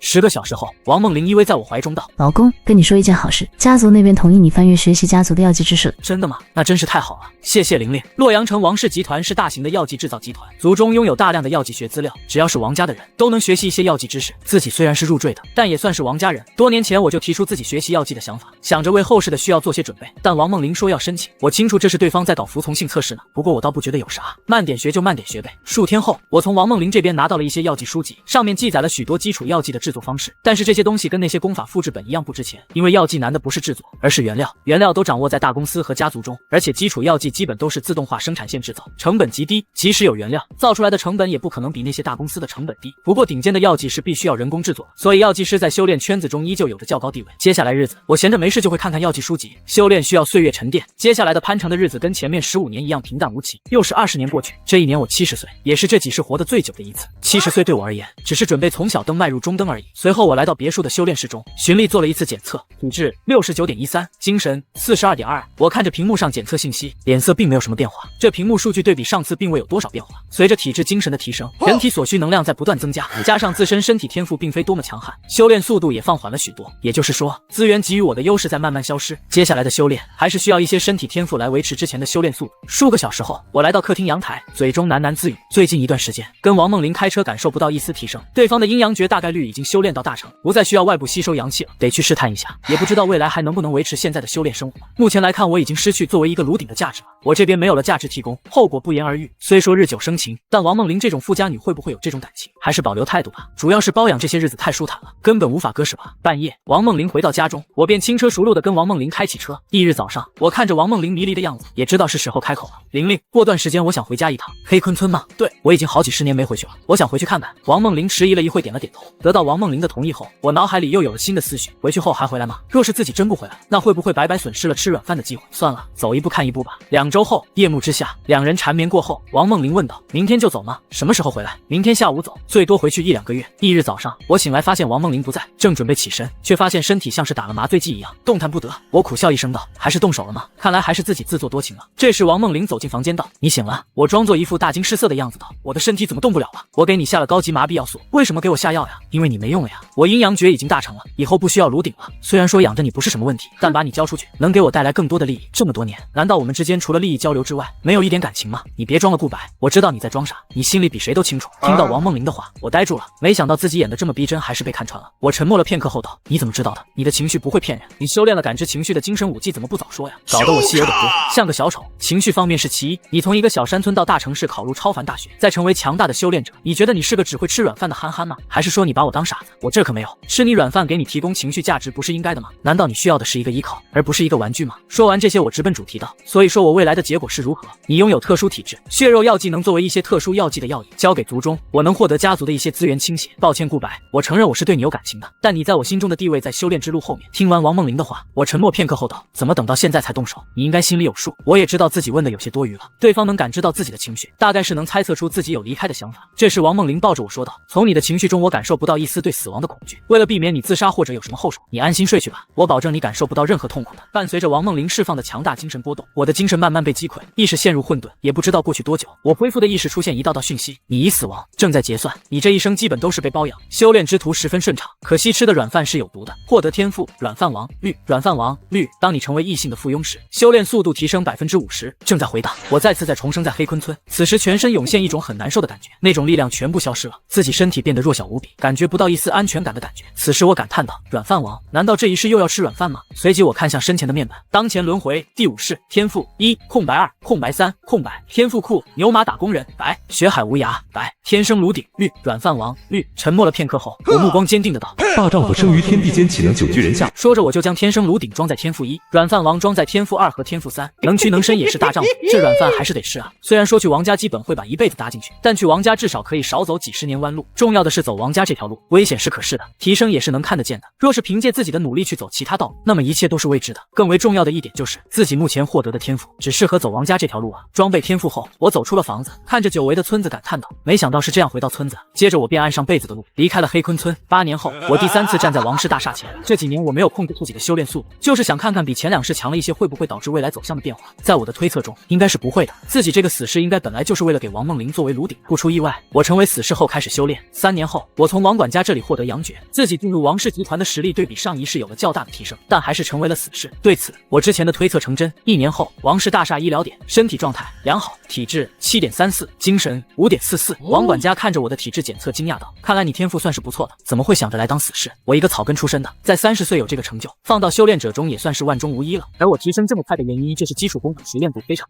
吸收能量药剂和精神药剂的效率自然十分之高，这是我前2世的积累带来的大优势。”这时我面色平淡回道：“就是觉得我能拼命就来了。你若是出身好点，也不至于来做死士。提醒你一句，既然选择了做死士，那就别想着全身而退了。王氏集团不是做慈善的，看你本事能从这里获得多少好处吧。”多谢王管家提醒，前2世王管家都并未跟自己多说什么，即使自己入赘了也是如此。果然天赋和实力才是立足的根本。检测完毕后，我如同前2世一样被带到王梦玲房间中。虽然说上一世被这个女人弄死了，但活了几辈子谈什么爱恨太过幼稚，讲究一个念头通达就行。正所谓杀死自己的只会让自己变得更加强大。这一世自己有着2个软饭王的加持，修炼速度提升100%，我自信多年之后实力超过王梦玲，到时候王梦玲可要遭老罪了。翌日中午，王梦玲只感觉身躯一阵疲惫，但感知到阴阳诀更进一步，王梦玲立刻微笑道：“以后每天都过来。”1年后，如同上一世一样，王梦玲发现了我的身体的不一般。医疗点，身体状态优秀，体质9.33，精神7.33。王梦玲看着我的体检报告很是震惊，做炉鼎身体没变差就算了，怎么提升还这么快？顾白要是出生在家族中，怕是现在的实力不会比自己弱。王梦玲现在30岁就踏入了退凡，也就是体质和精神都突破10点了。顾白现在31岁了，还连伪超凡都不是。但王梦玲从小就接受过修炼教育，18岁时通过家族获得修炼许可证开始修炼，先天条件不知道比我优越了多少。王梦玲思索片刻后便带我回到房间，提出了让我入赘的想法，我也是欣然答应。得到我的答案后，王梦玲面色欣喜的好奇问道：“你有这天赋，怎么会想着来当死士？考研或者读博也有机会。考研读博很多时间都要耗费在学业上，我没有背景没有资源，想在修炼的黄金时间拼一把。在超凡大学中考研就需要选择专业了，有修炼、药剂和锻造等专业，考上后就能去2线城市的超凡大学中深造。”接着王梦玲说道：“既然你答应入赘了，那么以后你就是我的人了。别的我不敢保证，但资源一定不会少了你的。过些天你跟我去见我爸妈，得到同意后，你就算入赘了。以你这个天赋，应该是不成问题的。”1周后，王梦玲带着我来到了郊外庄园，还是上一世那栋别墅。得到王父的准许后，王梦玲跟我进入到别墅中，感知到2人进来，王父面色和蔼道：“顾白是吧？都过来坐吧。”这一次不像上辈子那样2人在旁边罚站了，我心中不免暗暗吐槽：这么现实的吗？若是没有上一世的经历，第一印象还会以为王梦玲的父亲很和蔼可亲呢。我客气的招呼一句：“叔。”我心想自己来之前，王父已经看过自己的所有信息资料吧，这也是其跟上一世态度差距如此巨大的原因。此时王梦玲率先开口说道：“爸，前些天我已经跟您说了，顾白他同意入赘，成为我们王家人，你喜欢就好。我跟你妈都同意。”我听到王父的话，暗暗吐槽道：“太会演了吧？”但我也没太表露情绪，免得被王父这种强者察觉到。这时王父对着我说道：“小顾，我可以这样叫你吧？”“爸，小顾听着呢。”“小顾，你从农村考入超凡大学成为修炼者，已经能代表你有不俗的能力了，怎么想来王氏集团做死士？”我清楚这是对方要自己表了决心呢？我认真说道，有很多天赋跟我一样的人，修炼到死也才退凡境，还只是普通的退凡境。最大一个原因就是资源不足，而资源的获取需要耗费大量的时间。虽说天赋好能有极高的上限，但资源能堆砌到极高的下限，所以死侍这种资源丰厚的工作，对于我这种有些天赋的普通人来说，就是最合适的路线。王父闻言看着我道，有想法有野心，不错。接下来就是王父三人有一句没一句搭话。小半个小时后，王父下了逐客令，不过让王梦玲留了下来。就这样，我率先离开了别墅，在外面等候。5分钟左右，王梦玲出来，手中多了一个小铁皮箱子。我好奇问道，这是什么？这是父亲给我们的新婚礼物，或者说给你的，回去再看。见此，一时间我不知道里面是好东西还是。回到王氏大厦王梦玲的房间中，王梦玲直接将箱子递给我，我迫不及待地打开了箱子，里面存放着一瓶蓝色药剂和一瓶红色药剂。一旁的王梦玲解释道，蓝色的是洗髓药剂，能够清除人体杂质，提升些许体质修炼天赋；红色的那个是我父亲制作的，服下后你的命就是王家的。他说你以后打算一直依靠王家就服下，若是没这个打算，也可以不服。洗髓药剂这个我有点了解，市场价值1000万，虽然说提升可能不是非常大，但对于修炼者而言，每一点提升都是无价的。至于红色药剂，我没有犹豫，直接就服下了。这看似2个选项，实则是单选题，有这个投名状，自己未来反而会更加安全，也会有更多资源。此刻我感知到血色药剂都停留在心脏附近的血管处，见我服下这特殊的药剂，王梦玲关切问道，没事吧顾白？没事，没什么感觉。随后我打开洗髓药剂服下，药剂液体瞬间化作一团团能量冲刷着我的身体。这时我只感觉身下一股剧烈的感觉传来，刚想冲去厕所，但已经喷涌而出。王梦玲的笑声传来，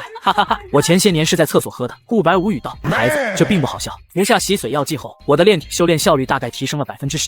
也算是不俗的提升了。接下来的日子跟上一世一样，我跟王梦玲一直待在王氏大厦中修炼，等待家族安排。时间来到5年后，这一年我35岁，身体状态优秀，体质20.52，精神15.99。王梦玲将我的检测报告递给我道，没想才几年，你的体质和精神就超过我了。有着软饭王的加持和前世的积累，我在5年时间中顺利赶超王梦玲。王梦玲接着说道，过些日子你跟我一同去潘城那边，跟我一同接受家族安排。好，数星期后，我跟王梦玲前往了4线城市潘城。这次我没有被留在别墅中，而是跟着王梦玲来到了郊区的一栋大厦的位置。通过身份验证后，我跟王梦玲来到了最顶楼的一个办公室。办公室中坐着一名光头男子，从办公室这里能看到外面无边际的药田。这药田是制作基础药剂的各种材料，也是潘城王家最为重要的产业。王梦玲招呼了一句，三叔。王梦玲的语气没有对面的自己父亲的时候那么拘谨，我猜测这三叔天赋实力可能不咋地。我听王梦玲开口，也是说道，三叔好，我是梦玲的丈夫，你就是顾白啊。果然是一表羞才。寒暄的话我就不多说了，我们这边的工作主要就是保护药田，维持工厂的正常运转，每年有一定的利润上交家族就行。至于为什么需要保护，有着上一世的记忆，我自然也是清楚。基础药剂在这块区域并非是由王家垄断，还有其他3线城市的家族经营，明里暗里都或多或少有一些争斗。不过因为基础药剂利润不是很高，所以其实都是家族间的小打小闹，属于小被历练的地方。至于说小打小闹的伤亡，那就是死士的价值体现了。王家三叔说完后，带着我2人在大厦中参观了一番，之后又跟着公司的高管吃了顿饭。夜晚我2人回到别墅中，我刚准备去洗澡干正事，却被王梦玲拉去了地下室。王梦玲说道，你现在的体质精神已经超过我了，但你没有实战经验，我们下去练练吧。可以，我也好奇自己的实力如何，毕竟自己纯修炼，没啥实战经验。这个时间点的王梦玲其实也没什么实战经验，有着上一世修炼武技经验的我，还是有信心打得过这个阶段的王梦玲的。瞬间2人就碰撞在一起。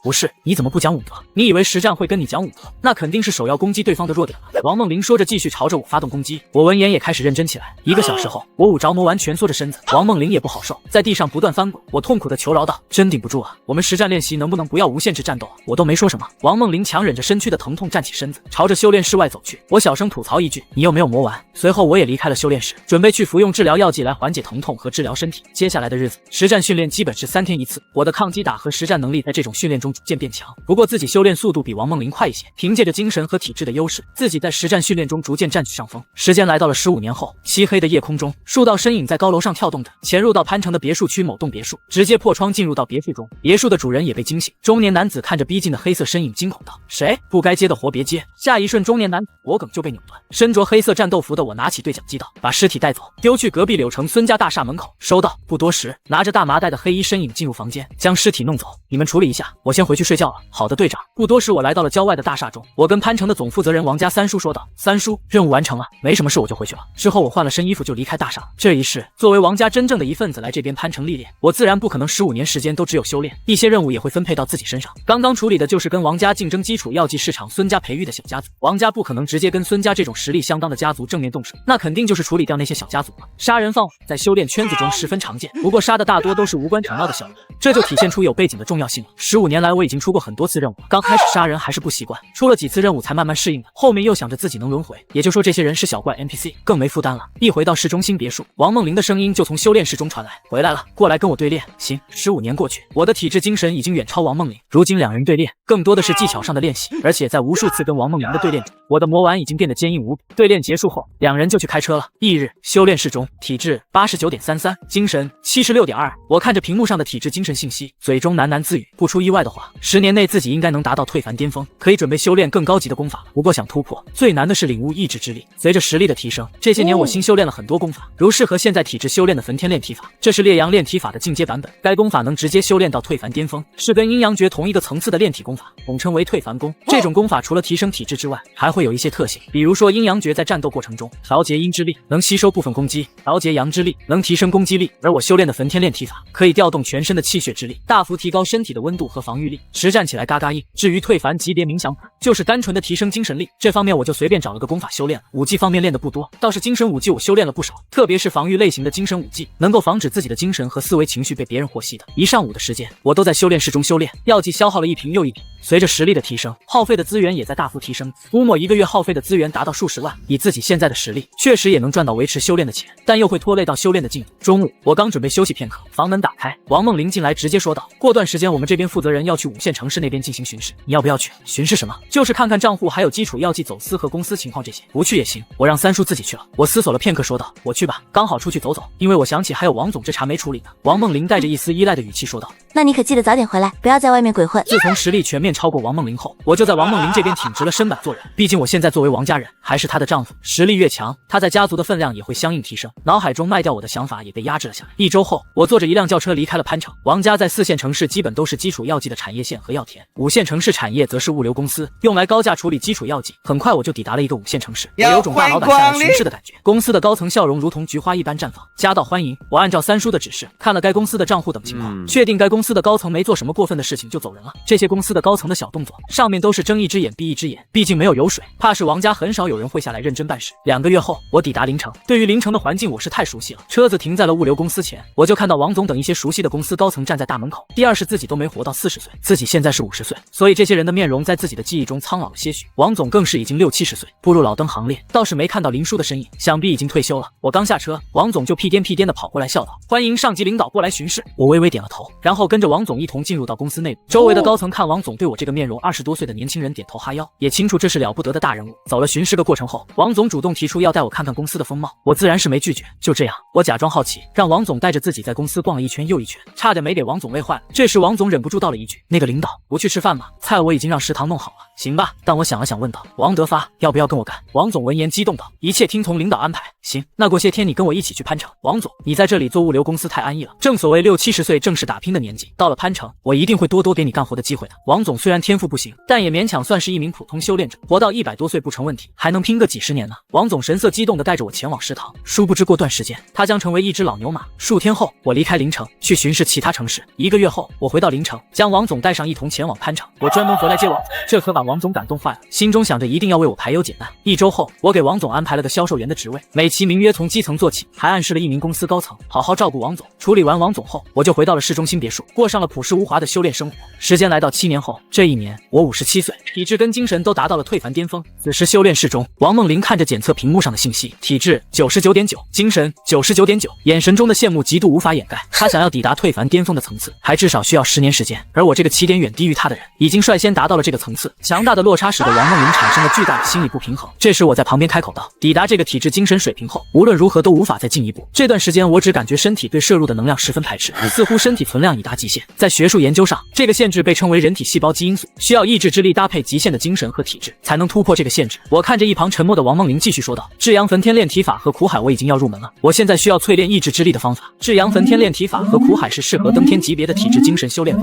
虽然说两者的修炼难度比之前的基础修炼法高了不知道多少倍，但随着体质和精神的提升，我的学习能力和身体掌握力也在成倍增加，入门自然不在话下。或者说，成为修炼者后，难的从来都不是功法入门，而是资源和天赋等因素的限制。王梦玲调整一下情绪后开口道：“我告知我爸你退凡巅峰的事情后，他前些天已经派人将你所需的东西寄过来，那东西现在到了吗？”果然有背景资源就是好啊。王梦玲迟疑了一下，开口道：“应该已经到公司大厦那边了。”我闻言心中默默翻了个白眼，肯定是好久之前王父就送过来了，只不过这段时间王梦玲都自己偷偷用。你用的明白吗？不过吃对方软饭，这点便宜我还是愿意被占的。我也是给了对方一个台阶道，那你有空拿回来就行了。但我心里想到下次开车必须暴力驾驶。王梦玲也听出了我话中的意思，道：“行，那我不打扰你修炼了。”没多久，王梦玲带着一个特制箱子回到别墅，箱子里面是2本功法复制本，一本名为《意志之力修炼法》，一本名为《意志之力百科全书》。除开这2复制本外，还有一个水晶球。我指着水晶球道：“这是什么？”王梦玲拿起水晶球递给我道：“这是我爸制作的意志存储器，你可以将精神力探入其中，感知所谓的意志之力。”我闻言接过水晶球，精神力探入其中，然而水晶球内部是空壳，并没有特殊的地方。就在我这样的以为的时候，一道诡异的力量将我的精神意识拉入到水晶球中，我只感觉自己的意识不断坠落。良久，我意识从水晶球中脱离，大口大口的喘气。对于我的情况，王梦玲并不是很意外，毕竟她第一次使用也没比顾白好多少。王梦玲解释道：“刚刚你所接触的就是意志之力，不过这股意志之力比较温和，并不会对我们有什么危害。”我缓了缓后道：“登天级别的强者都拥有意志之力，内退凡级在其面前岂不是毫无还手之力？”的确，不过修炼本就是每个层次差距如同天堑，但只要携带一些抵御意志之力的锻造物，退凡巅峰还是能勉强跟登天级的存在过招的。我爸还说，等你进入到登天层次，我们就回家族那边。登天之后所需的修炼资源太过高昂，后面我们需要完成一些工作才能获取到。我闻言心中暗暗琢磨，软饭只能吃到登天吗？接下来的日子，我沉浸在意志之力的学习中，将2本关于意志之力的书籍看完后，我对于意志之力有了更深的了解。意志之力在遥远的过去被称为武道意志，代表着道心坚定，当在生死关头或者意识遭遇磨砺时，都有可能诞生自己的意志之力。所谓的剑意、拳意等都属于意志之力的分支。修炼体系经过了无数年的发展，如今意志之力也诞生了较为系统的修炼方法。这个修炼方法就是用别人的意志之力来淬炼自己的意志。如王父给予的水晶球，这个修炼方式有个不好的点，就是诞生的意志之力是完全复刻别人的，没有属于自己的灵魂，但能迅速步入到登天，力肯定是大于弊的。时间来到5年后，这一年我62岁，别墅修炼室中，我的精神沉入到意志存储器中，里面的意志之力已经无法对我造成任何影响。我用精神力临摹该意志之力，在这5年的坚持下，我脑海中终于多出了一道意志之力的雏形。当这股意志之力诞生的时候，我身上的气势瞬间变得很有压迫感，有种特别的压制力。这是王父的意志之力，名为君王，当然也可能是王父从别人身上复刻过来，不过复刻的肯定没有真的强，但突破到登天也绰绰有余了。初步领悟意志之力后，我服下10数瓶进阶能量药剂和精神药剂，紧接全力运转登天级别的功法。一时间我全身开始沸腾起来，精神力携带着意志之力，不断对那层枷锁进行冲击。随着时间消逝，那层枷锁也在被不断凝结。7、8个小时后，我缓缓睁开了双眼，皮肤变得细腻白皙，身体内部的细胞和经脉变得坚韧无比，感受着身体传来的通畅感。我清楚成了，耗费5年时间，成功从退凡迈入登天。这时我的肚子传来一阵叫响，只感觉到极度的饥饿。我赶忙从修炼室角落中取出一些药剂服下，免得身体出现亏空。过了一会，我感知了一下自己现在的身体，脑部细胞和身体细胞的韧性提升，连带着人体修炼的上限也提升了，身体的能量吸收效率必会远超过去。适应了一下现在的身体后，我打开了修炼室的房门道：“我突破到登天了。”我的声音传递到卧室中的王梦玲耳边，在卧室中修炼的王梦玲听到我的声音，道心破碎。1个月后，我和王梦玲来到潘城郊外大厦，跟王家三叔交接了一些职位上的事情，准备离开潘城。王家三叔顶着个笑脸朝我们道：“没事常回来看看。”好的，三叔。离开之前我还去见了一下王总，顺便对着王总鼓励道：“王德发，这些年你的努力我都看在眼里，等过些年我把你提拔到洛阳城那边。”王总再次感激地吃下这个大礼。半个月后，我跟王梦玲回到了洛阳城，这时王梦玲收到了王父的信息，说是让我们去他那里一趟。随后我们就前往郊外庄园，还未接近别墅，我2人脑海中就响起了王父的声音：“小顾、梦玲，你们2人直接进来吧。”30多年时间，即使是王父这种水平的修炼者，面容上多了几丝时间的皱纹。从王梦玲这边得知，王父已经200多岁了，登天寿500，但可能由于身体损耗等一些原因，寿命可能只有400左右。也就是说，王父算是半只脚步入老登的中登了。王父见到我们就开口道：“好久不见了，没想到小顾你比玲玲提前这么多踏入登天，多亏了家族的栽培，否则再给我50年也无法成就登天。别这样谦虚，若是家族给你的帮助真这么大，怎么玲玲还没有登天？”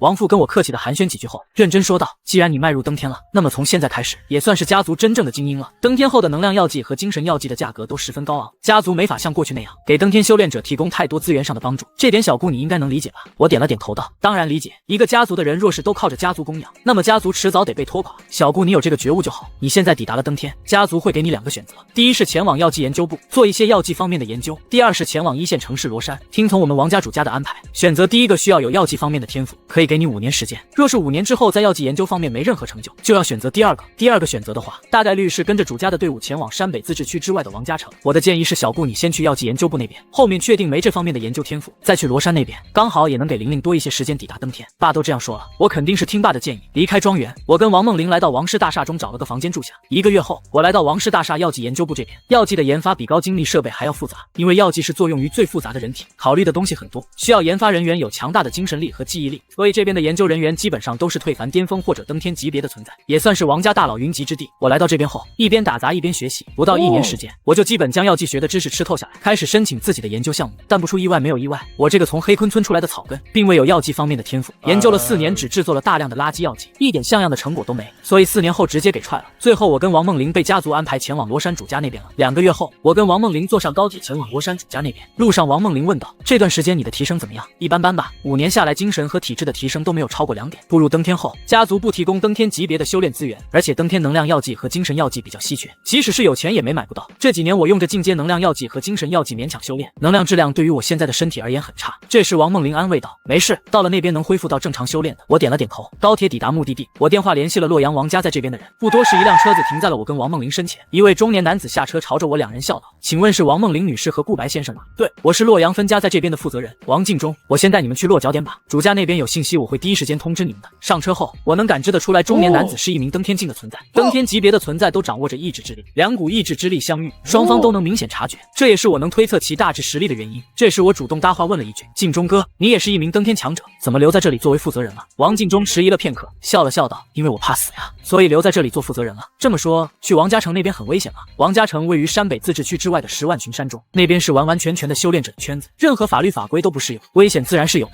不过也没有你想象的那么危险。我闻言心中咯噔一下，修炼者的圈子，那就是登天满地走，超凡不如狗。我继续问道：“敬忠哥，你这种留在城市中作为负责人需要什么条件吗？”王敬忠沉默了一会后说道：“这个我一时间也跟你说不清楚，等过些日子主家的人带你们带王家城那边，你们就能明白了。不过你也别抱太大期待，每一件事情背后都有它的代价，行吧？”很快，王敬忠将我2人带到了一栋大楼前道：“你们先在这里住着，有什么需要都能跟我说。当然我这边也没有登天级别的修炼资源。”王敬忠把一串钥匙丢给我后就离去了。王梦玲见王敬忠离去背影后说道：“这王家城看来是个龙潭虎穴呀，你家族对那边没什么记录吗？”“没人跟我说过，能确定的是我爷爷以及祖爷爷一辈，还有我步入登天的兄弟姐们都在那边。我妈说那边环境特殊，普通方式无法联系到他们。”我闻言脑海中浮现出了一个熟悉的说法，那边应该是传说中类似修炼界的地方吧。时间来到了1个月后，这1日王敬忠上门道：“顾白、王梦玲，主家那边传来信息，让你们到那边等候，你们简单收拾一些必要的行李，跟我出发吧。”之后我跟王梦玲简单收拾了一下行李，就坐上王敬忠的车子，朝着目的地前去。随后我们来到了一类似体育馆的地方，在这里面我能时刻感知到一道道意志之力的碰触，这里基本都是登天级别的强者。我本以为登天级在修炼界已经算是一名强者，没想到自己只是坐井观天。之后我3人随便找了个角落站着，王敬忠朝着我2人说道：“在这边等着就行，等会主家的人就会过来。这里的人跟我们一样，是王家在其他城市的分支。”数个小时过去了，我正纳闷主家的人怎么还不过来的时候，体育馆上方的天穹位置突然传来一道怪异的轰鸣声，紧接着云层之中一艘庞大的战舰显露出全部身形。我惊讶地问道：“这是什么？”“这是科技和锻造结合，也是这次送你们前往王家城的工具。王氏运输飞梭，科技和锻造的结合吗？”我又多了一些对外面世界的好奇和期待。王氏飞梭缓缓降落在体育馆上空位置，紧接着数架悬浮飞车从飞梭中飞出，朝着下方位置缓缓落下。跟在飞车后方出来的是一名身着红色战甲的身影，身影虚空而立，也不知道凭借着武技功法，还是战甲本身具有的功能。见此，我在心中暗暗震撼，怎么修炼圈子的科技还要比1线城市高出一大截？同时我也在想，拥有远超地球的科技力量，还有修炼体系，那么这个世界的文明应该在探索星空了吧？这时那道站立在众人上空的身影开口道：“各位王家的登天强者，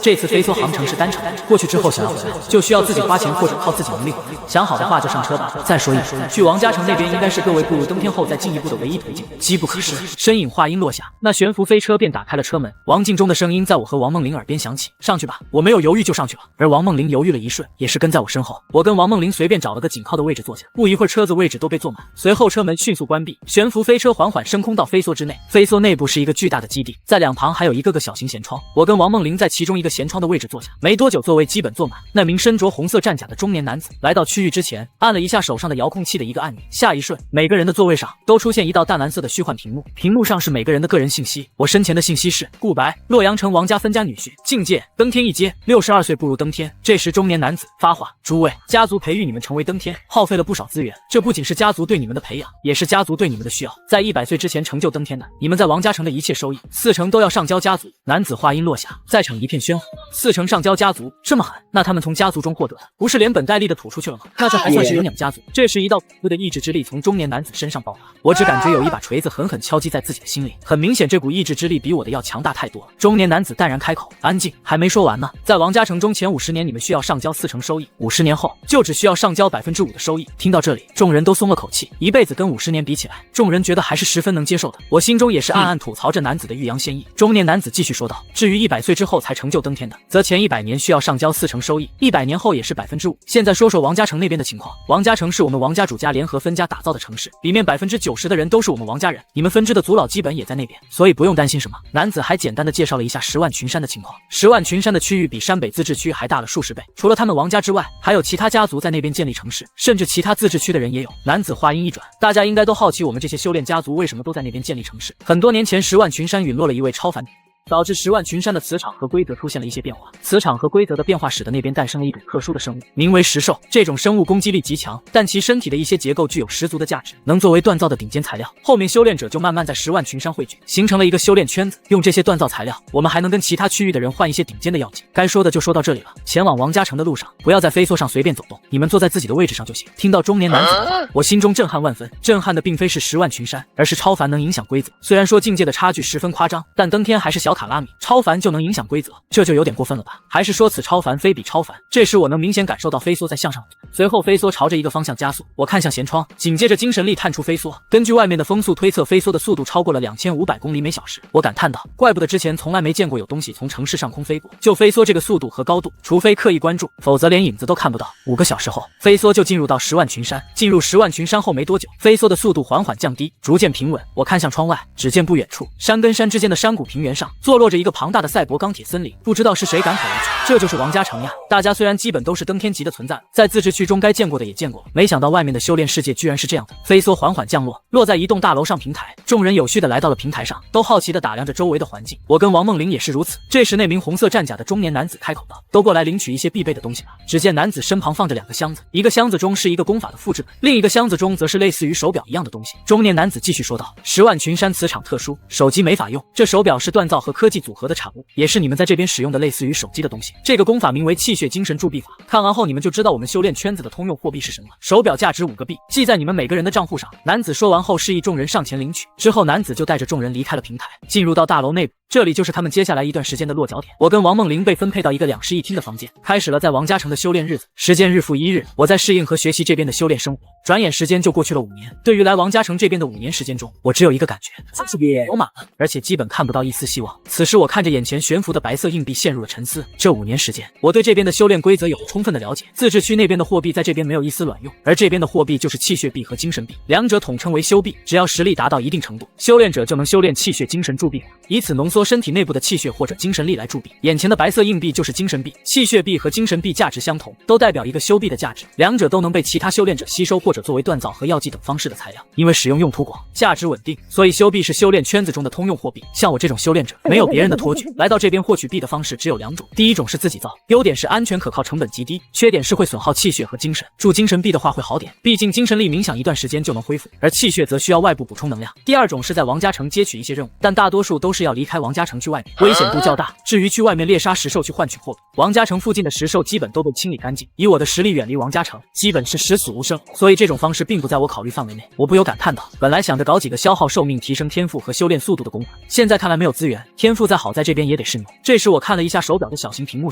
上面是自己现在的体质和精神，体质 114.33， 精神 102.33。理论来说，突破到登天后，修炼更高层次的功法，加上身体吸收能量比以前快很多，但多年过去就提升了这么点。特别的精神方面，精神铸币需要消耗大量精力，所以这些年精神力基本上是在原地踏步。想着这牛马生活，我心中暗暗想到，要不自杀重来，这一世突破到登天，应该能获得一个不错的天赋。这时门外传来了王梦玲的声音：“顾白，在修炼吗？怎么了？”王家城洛阳分家这边举办了一个聚会，明天我们一起过去一趟，要不？我迟疑了一下，回应道：“行。”心中却在嘀咕：王梦玲这货也得防一下。王梦玲在4年前就步入登天了，对方阴阳诀在多年前也早已圆满，也就是说两人之间的利益关系早已经消失。王梦玲还认为自己身上有特殊体质，被卖的概率还是蛮大的，特别是现在这种大家都是穷鬼的日子，王梦玲也没资源修炼，两人如今只是表面上维持着夫妻关系，背地里已经许久未开车。在掌握意志之力后，对这种男女之事的免疫力极高。翌日，我就跟王梦玲了出门，两人手中都提着一个箱子，箱子里面是各自这些日子铸币的收获，准备去存入个人账户。在王家城有个规矩，就是所有的货币都需存入个人账户后才能使用或者交易，这不仅是方便家族那边收40%收益，也是方便他们统计城中的修炼者货币产出。很快，两人来到大楼1楼的位置。王家城中每一栋大楼都是一个小型社区，内部有各种药剂和锻造商店。我跟王梦玲来到一个储存货币的地方，将手中的项子递给工作人员。工作人员对我说道：“顾白先生，60个修币，40%上交家族，剩下的36个修币已经存入你的个人账户。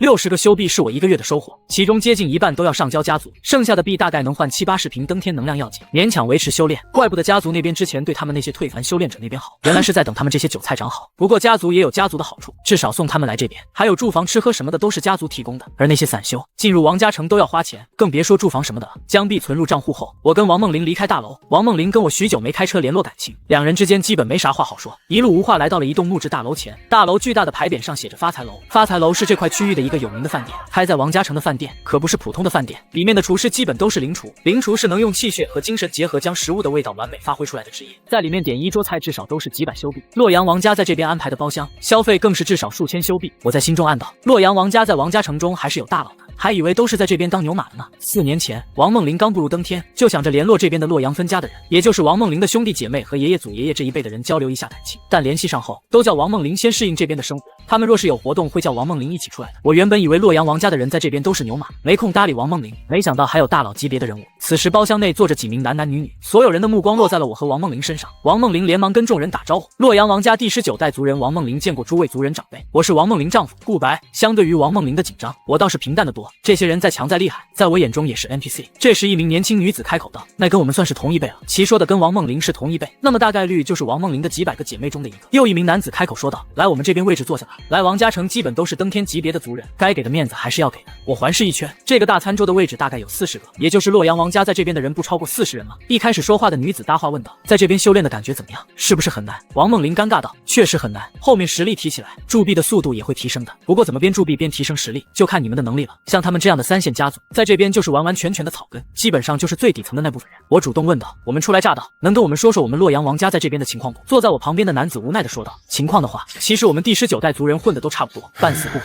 而18代的跟我们也差不了多少，就是17代和16代，也就是我们爷爷和祖爷爷那一辈在这里混得不错。这次聚会就是祖爷爷他们召集的，据说我们祖二爷已经达到了登天3阶，在王家城中也是举足轻重的人物。”我闻言暗暗惊讶，登天之路有9阶，每层1重天，每重天的差距比退凡跟登天的差距还要大。登天3阶跟我对比，可能就如同入阶跟登天的差距这般大。众人一句没一句的搭话，我也问了自己想知道的一些事情。包厢中的人也越来越多，我跟王梦玲如同小透明一样坐在旁边。小半个小时后，2名气势雄厚的中年男子踏入包厢中，包厢中的人见此都站起身来问候，我跟王梦玲也不例外。见过祖爷爷、祖二爷，两人微微颔首，坐在了主座。为首的王家祖爷爷说道：“点菜吧，想吃什么自己点。”一旁的祖二爷朝着不远处的年轻男子开口道：“这是小涛吧？许久未见，实力提升的不错呀。”那名被叫做小涛的男子是18代族人，也是王梦玲父辈那一代人。男子赶忙笑笑回应：“可别抬举我了，祖二爷。”除了王梦玲祖爷爷那一辈和在一旁陪笑的爷爷那一辈，其他人看起来都有些拘谨。点菜也是爷爷那一辈的人在点着，大家一句没一句聊着，也算是勉强用家族纽带维持起来的聚会。很快菜上来了，浓郁的香味瞬间充斥着整个包厢。见长辈动筷后，他们这些小辈才敢动手。零食入口即化，若非有着意志之力，我感觉自己会被这美味击溃理智。灵厨果真的名不虚传，怪不得这里的菜品如此昂贵。零食上来后，大家话少了不少。半个小时后，桌面已经被清空。王家祖爷面色平淡的开口：“饭也吃完了，现在说说这次聚会的目的吧。我们洛阳王家在这边根基很弱，这些年我们到这边的族人跟草根和散修没什么区别。现在我跟老二已经都踏入登天3阶，但也没多少年可活了。我们想着建立一个洛阳王家基金会，用来培育族中的后辈，帮助后辈未来能在王家城中站立跟脚。我和你们祖二爷会存放一些修币在基金会中，每5年都会按照你们的实力提升，将这笔修币分发给你们。第一期我们会存放20万修币，分发给5年后提升最多的10个人。”听到20万修币，在座的各位都不由倒吸一口凉气。除开2位祖爷爷，剩下的也就他们30多个人中，会有10个能拿到20万的一部分。20万对比他们这些基本都是登天1阶的存在，无疑是一笔不敢想象的巨款。众人眼神坚定地回应道：“多谢祖爷爷，我们定当努力修炼，让我们家族在王家城站稳跟脚。”接下来就是大家用身份手表组了个群聊，现场上传了自己的体质和精神信息以及年龄。在5年后，祖爷爷2人将会再次召集众人，将基金会的20万分发给进步的最大的前10。为什么不说是天赋最好？因为天赋好的，因资源限制，在王家城修炼不一定快，而进步最快的人，肯定是最有实力和手段的人，这种人才是最值得培养的人。聚会结束，大家各回个家。走在回去的路上，我看着王梦玲激动的样子，心中暗暗吐槽：妈的，王梦玲为了获取更多资源去提高修炼速度，肯定在琢磨着怎么把我卖了。开了几世的车，哥，我一眼就清楚王梦玲在想什么东西。不过这一世我可不会坐以待毙，或者说这一世自己的潜力还没完全消耗，我还舍不得死。接下来的几天时间跟过去无异，两人每天在自己房间中铸币和修炼。不一样的是，我每天都暗中观察着王梦玲的动静。1周后，我见王梦玲拿着登天能量药剂回到卧室，在自己房间中留下一道精神意识后，就从窗户离开了房间。不多时，我来到了大楼前台办理贷款业务，将手表上的个人身份信息给对方扫描后，前台女子说着：“先生，您确定要办理贷款业务吗？”我点了点头道：“我确定要办理贷款。”这是我在了解了王嘉诚的规则后才有的想法，但因为未体验过这边的修炼生活和获取资源的方式，所以并未付出实践。毕竟自己现在才72岁，算是比较年轻的一辈，如今的修为也是自己努力多年的结果。若非前路太过牛马，以及暗中有王梦玲算计着，我还真舍不得重开。紧接着，我跟前台来到办公室中，前台服务员将手中的平板递我道：“先生，这是您的贷款额度。”我看着平板的屏幕上写着8640，服务员解释一句：“您最近1年的每月收入为36修币，贷款的额度一般不超过你工作20年的收入，这个额度的利息为10%。先生，您是第一次贷款，这边可以把利息降低到5%。”我面色平淡开口道：“能贷多一些吗？若是超过你20年收入，那么利息会大幅提升，那最多能贷多少？最多能贷你现在收入的100年总额，也就是43200修币。你需要在100年内还10倍贷款金额，也就是432000修币。同时在这100年中，你不得接取高危任务，不得前往高危区域。”我在心中暗道：100年还10倍，比自己预料的要低一些。100年10倍看似很高，但随着实力提升，铸币的速度也会大幅上涨。后面铸币速度提升10倍以上，基本就都是赚的。这也是王嘉诚刺激提升的手段吧？铸币速度提升，交给王嘉诚的收入就更多。我语气认真道：“就贷100年这个了。对了，你们这里还有其他贷款业务吗？”有的。修炼者的血肉之躯能作为一些药剂材料或者修炼材料。回到宿舍，我看着自己身份手表上那高达7万的余额，欣喜道：“没想到自己有这么多隐藏财富，怕是那些在这边数百年的老油条都没自己付吧。”之后我打开电子手表的购物功能，屏幕页面是王嘉诚修炼者或者组织在上面售卖的药剂、功法和锻造物等物品。能提升精神修炼速度的药剂3000修币，这么便宜，买；能抵御登天4阶精神锻造物，买；能对登天3阶造成伤害的特殊手枪，买；能提高身体恢复力的内管，买。半个小时后，我的余额少了1万多修币。翌日，我收拾东西准备搬离这里，有钱了，自然不可能跟王梦玲挤在这个连修炼和战斗场地都没有的宿舍中。而我光明正大的离开也引起了王梦玲的注意。王梦玲立刻问道：“顾白，你要去哪里？”我觉得待在这里铸币也不是个事，想要去找其他门路或者出去外面。王梦玲闻言，眼神中闪过莫名意味，沉默了片刻后道：“老公，我们好久没有交流感情了吧？在你走之前，我们能回到过去一段时间吗？我怕你一去就再也不会回来了。”说着，王梦玲开始抽泣起来，演技十分逼真，对方要演，我也十分配合道：“行。”数日过后，我身上如同被下了麻醉药剂一样，使不出一丝力气，感知着身体的情况，我也能猜测到王梦玲对自己用了气消药剂。不过这东西可不便宜，还真是下血本了。此时我心里一点也不着急，但表面则是表现得十分惊慌和疑惑。我看着远处那道窈窕的身影说道：“我的身体怎么了？”王梦玲来到我身前道：“抱歉顾白，我不应该这样对你的，但我想变强，我想获得王家基金会的修币，我不想再这样做牛马了。”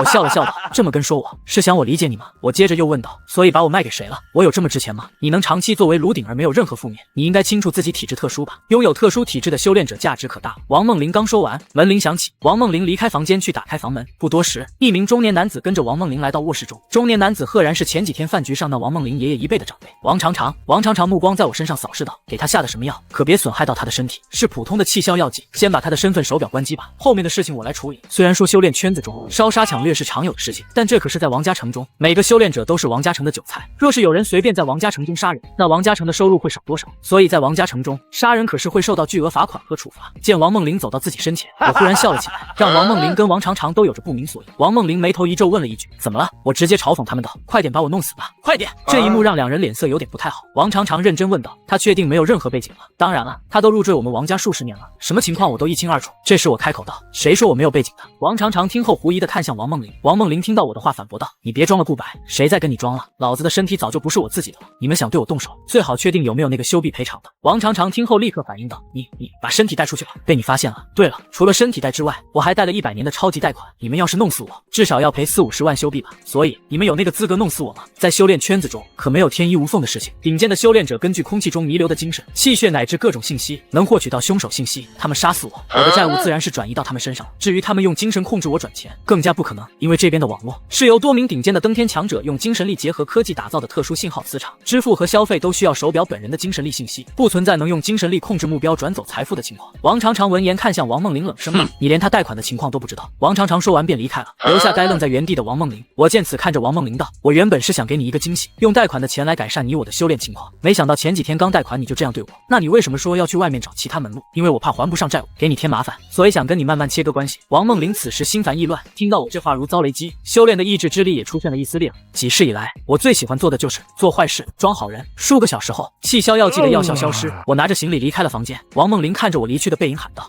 顾白，你别走，你走了我怎么办？”见我没有回应，王梦玲心一恨说道：“顾白，你别忘了你的命还掌握在我父亲的手里。”我闻言停下了脚步，感知着那团跟自己身体完全融合在一起的怪异血肉，笑了笑道：“不说你不联系得上你的父亲，就算联系上了，你父亲敢对我做什么吗？你父亲早就被王家成的修炼生活磨平了棱角，你觉得他会掺和这边的事情？王家族人只要交够50年4成收益，并缴纳一体修币，就能申请回到家族那边做一个闲职，培育家族后代，也算是回到普通社会中享受荣华富贵。但对于踏入登天的修炼者而言，荣华富贵算不了什么，更多的是被这边的修炼或者事物击溃了修炼的道心，才会选择离开王家城。王父和罗山的王敬忠都是如此。”我轻摇了一下头道：“你我谁都没错，只是个人选择不同罢了。”看着我离去的身影，王梦玲久久无语。离开所居住的大楼，我打开身份手环的导航，朝着王家城内部区域走去。2个小时后，我住进了一个300修币1年的奢华的总统包间中。简单收拾一下行李后，我打开身份手表，将前几天在平台上买的东西填写住址，让他们尽快送到我这边来。半天后，我房屋中多了大包小包的箱子，这些东西不是能够帮助我修炼的特殊药剂，就是一些特殊的功法。将这些东西收拾完毕后，我站在落地镜前自言自语道：“不错，比洛阳王家祖辈看起来还要豪气。”我抬起手臂，气血之力从身体内部浮现，跟身上的锻造物进行力量共鸣。红色战衣胸口处的巨大宝石闪烁着微弱的光芒，随后我身上出现一层淡红色的薄膜。我不由得感叹道：“这就是锻造物吗？感觉像是另类的科技产物。”而自己所释放的气血和精神，就是供给这些产物的能量。不过这些产物内部也有自己的备用能量，即使自己实力不足，也能发挥出不俗的效果。将锻造物都体验一遍后，我将自己购置的特殊药剂全部服下，耗费了半天时间才将这些药剂全部消化。用完药剂后就是功法了。我从自己购置的功法箱子中取出2本复制本，一本名为血溪轮转，一本名为脑域激发。2本的效果都是消耗寿命和身体潜能提升修炼速度，一本提升炼体修炼效果，一本提升精神法修炼效果。如今资源足够，自然是要减少修炼消耗的时间，尽可能的将这一世的天赋和资源全部消耗殆尽。接下来的时间，我每天都在房间中修炼，还在王家城平台上购置了一些顶尖登天强者的高级课程，学习一些登天级别的知识。我的余额也是在迅速消耗着。转眼时间来到了10年后，距离我来到王家城已经15年了。现在的我也才82岁，得再有50-60年，岁月才会在我身上留下痕迹。但如今的我，面容却十分苍老。我看着落地镜前的自己说道：“按这样下去，自己寿命应该不超过100岁。这些年将血溪轮转和脑域入门后就火力全开，寿命和资源不要钱一样往里面砸，效果也是十分显著。”我看着手表上的个人检测信息，体质311.22，精神299.33，也就是说，短短10年，我就将体质和精神翻了接近3倍，这个提升堪称恐怖。再给我10年时间，就能接触登天2阶的门槛。不过我接下来的时间不打算修炼了，现在精神力的强度带来的学习能力和记忆的提升，已经足够我学习大多数登天级的功法和知识了。现在耗费资源和时间去修炼，只能给下一世增加一些修炼经验，并没有其他卵用。所以剩下的时间，我准备学习锻造、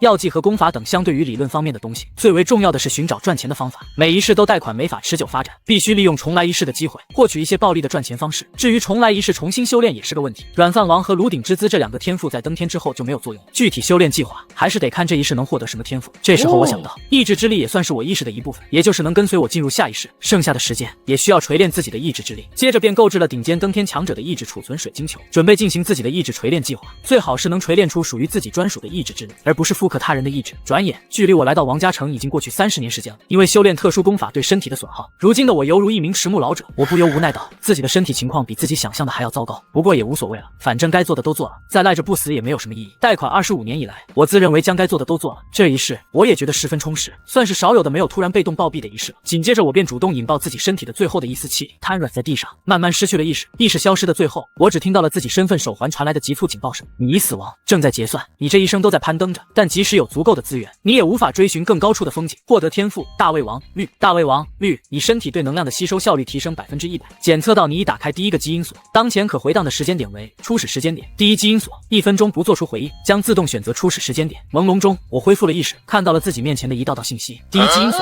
自己突破登天的时候呢？沉默了片刻，我也没有犹豫，选择了第1基因锁的时间点。虽然重来一次，拥有更久远的记忆，可能前路会走得更好，但好也好不到哪里去，毕竟起始点太低了。王家这条路也是自己目前接触修炼提升最快的一条线，没必要重来或者换一条路，等这条路无路可走再考虑重来走其他路吧。正在回荡潘城别墅修炼室中，我恢复了属于未来的意识和意志之力，目光落在自己身前的面板上。当前轮回第6世，天赋1空白2空白3空白，天赋库牛马打工人白，血海无涯白，天生炉鼎绿，软饭王绿，大胃王绿。看着面板信息，我只是犹豫了片刻，就将大胃王装备在天赋123上面，3个的话能提升3倍能量吸收效率，大概是能提升2-3倍修炼速度，比3个软饭王提升要多很多，就是需要自己去获得足够的资源，否则这天赋无法发挥出该有的效果，也算是一个限制吧。我感受着现在身体的力量，回忆着刚刚死亡后的信息，心中暗道：第一个基因锁是登天，第二个基因锁是超凡吗？金手只能保存时间线，这样看来未来不用一直重复来时的路。适应了现在的身体后，我离开了修炼室。现在的时间点是我刚突破登天的时候，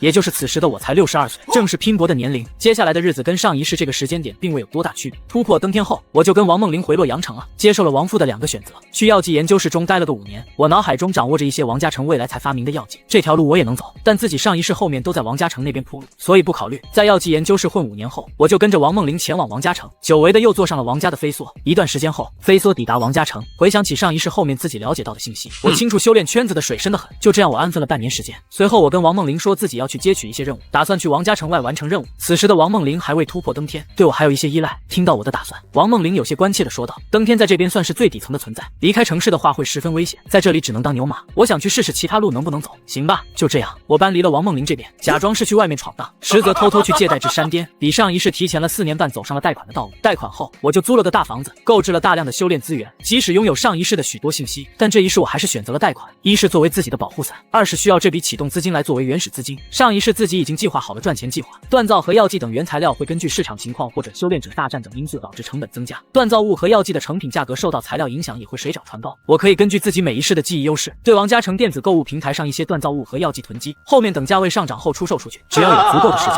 就能让自己手中的资金利滚利起来。接下来的日子，我便根据自己上一世的记忆，购买一些潜力价值商品。转眼4年半过去，这4年，即使没有修炼消耗寿命提升修炼速度，有着3个大胃王和足够的资源，我的修炼速度也比上一世快得多。宽敞明亮的修炼室中，我周身弥漫着至刚至阳的气息。此刻我修炼的功法名为九阳天，是直指登天9阶的顶尖炼体功法，价值十分昂贵，贵到上一世只买了前3阳天。功法的吸收效率加上大胃王，修炼效率也十分夸张，简直就是行走的资源吞噬大户。良久，我从修炼状态中解除，目光落在手腕上的手表，体质185.22，精神176.33，如此提升，只是短短4年半的修炼。若是没有大胃王，可能现在的体质精神最多在130左右。以这种速度，我相信不出20年就能触摸登天2阶的门槛。休息片刻后，我离开了修炼室。此时我看着账户的钱吐槽道：贷款的钱基本快花完了，得出售一些来回本了。可惜在平台上售卖物品的收入要缴纳5%的手续费，这样一来一回，亏了不少钱。走线下门路又太危险了。这时身份手表响了起来，是王梦玲的电话。接通电话后，王梦玲的声音传来：顾白，明天洛阳王家有一个聚会，你跟我一起过去看看没？我本想直接拒绝，但还是找了个借口道：我有任务，没空，你去看看，然后跟我简单说说就行。行吧，这段时间你怎么样？就这样吧，不温不火。听到我的答复，王梦玲也没有多少说话的心思，寒暄几句后挂断了电话。之后我打开了王家城购物平台，准备出掉一些东西。想要在购物平台出售一些东西，需要前往线下的购物大厦平台，将物品交给鉴定师进行鉴定，而寄存在购物大厦那边售卖的物品，经过鉴定基本不会出现问题。所以我将东西购买下来后，都让平台不用送到自己这边，直接放在购物大厦那边。现在我想要出售这些东西，直接将物品重新在平台上上架就行了。平台也是支持这种做法，这样平台就能2头收手续费。我不由得说道，也得亏50年上交的40%收益只有铸币，要是工作和任务收益都包含在其中，这条路就直接被卡死了。王家若是在这种交易行为上收40%利益，这样会直接卡死底层修炼者的交易行为，锻造物和药剂的流通大幅减少，王家城的收益也会降低。将几件涨幅比较大东西上架后，我关闭身份手表，拿起意志储存水晶球，开始锤炼自己的意志之力。上一世我在意志之力上下了不少功夫，如今已经凝聚了自己专属意志之力的一丝雏形。这股意志之力名为攀登，也是多时以来我心中的坚持。数天后，我又接到了王梦玲的电话：老公，我们好久没见了吧？我想了，你能不能找个时间回来？我也是清楚，对方不是想开车，我直接开门见山的回应道：我把身体带出去了。电话对面闻言沉默了许久，紧接着王梦玲愤怒的问道：这么重要的事情怎么不跟我说？你可是我们王家的赘婿。找我有什么事情吗？没事了。话音还未落下，王梦玲就把电话挂断了。我见此轻笑着摇了摇头，继续自己的修炼。接下来一段时间都没有收到王梦玲那边的电话，想必是将自己放弃了。转眼时间来到了15年后，也是我这一世来到王家城的第20年。这一日，修炼室中，我犹如一颗小太阳一样盘膝坐在地面，周身弥漫着浓厚的血气。中途我停下修炼，各种大补的药剂和能量药剂、精神药剂往嘴里涂，磅礴的能量瞬间让我的气血凝实起来，似乎下一瞬气血就要化为实质。也的确是如此。登天2阶的门槛为500体质精神，达到这个层次，身体内部的气血可以外放，可以施展一些特殊武技或者战斗技巧。这也是登天1、2阶之间除了身体数值差距之外最为显著的变化。而经过了20年的资源灌输和大胃王的效果，我也顺利触及这个层次。突然，身体中某个薄膜被内部磅礴的能量冲溃，我只感觉身体一阵畅快。待身体气血平息后，我嘴中缓缓吐出一个字：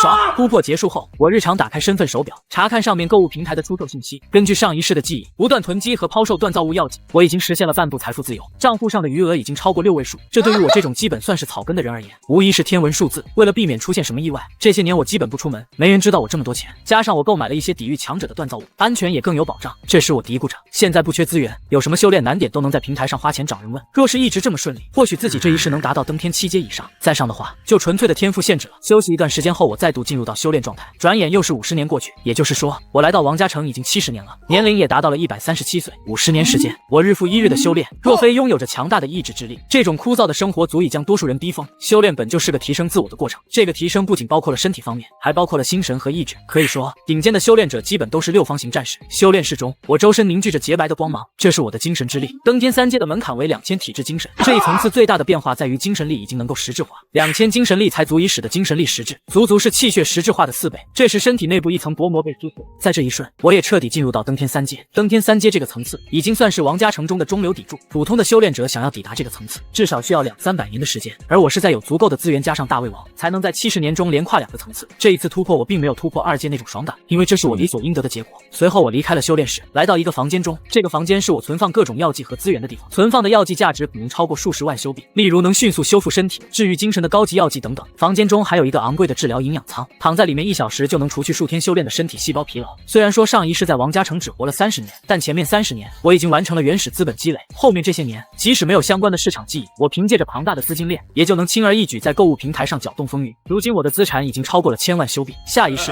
我相信自己能凭借着这一世的经验，轻松赚取1级为单位的修币。在营养舱中休息完毕后，我随手打开一瓶顶级精神滋养药剂，准备去继续修炼。这时门铃响起，我见此心中咯噔一下，我又没社交，也没跟任何人说自己住在哪。这栋大楼的管理人员一般也是线上联系，是谁来找我？秉承着安全至上的原则，我穿戴好各种顶尖的精神防护锻造物后，才来到大门前。透过自己的精神感知，能感知到门外是2个穿着黑色战衣的男子。随即我开口问道：谁？修炼圈子水是即使在安全的地方也要保持警惕。其中一名男子开口道：我们是王家本家的人，找顾白先生有事。什么事？即使知道对方是罗山王家主脉的人，我也没有开门迎接的打算。我们大人找你，请跟我们走一趟。我迟疑一下，试探性的开口道：能不去吗？在王家城的修炼者都有义务接受主家的召唤，不去会怎样？我们会冻结你的账户。我刚想确定对方是否为本家的人的时候，身份手表上弹出一道信息：请配合王家城主家的安排，否则24小时后将冻结你的账户。我一刻都没有犹豫，就打开了房门道：走吧，我跟你们走。是福是祸不清楚，我只知道没法抵抗，那就享受。我猜测是因为自己在购物平台上叱咤风云的事情来的吧。我稍稍感知了一下这2个黑衣人，发现2人的实力都不比自己弱。此时一名黑衣男子示意我跟他们走到楼层阳台那边，我顺着他们的目光看去，只见一辆悬浮飞车停留在那里半空中。进入到车子内部后，2名男子都没有跟我搭话。我心中暗暗嘀咕，自己虽然在购物平台获得了1000万资产，但修炼圈子中贫富差距大到难以想象。这些钱对于那些真正的大人物也只能算是小钱吧，总不能因为这个被制裁了吧。这是车子朝着城市之外飞去，准确来说是朝着城市之外那悬浮在空中的小型岛屿。王家城周围有着3座浮岛，每一座浮岛都如一座卫星城拱卫在王家城周。我在心中猜测，那里就居住着主家的人吗？没多久，车子进入到浮岛，浮岛上犹如一个小型城市，但高楼大厦的数量不多，更多的是独立的独栋别墅。车子来到一栋007号的别墅面前，这时一名黑衣男子向我说道：顾白先生，请进吧。将我赶下车，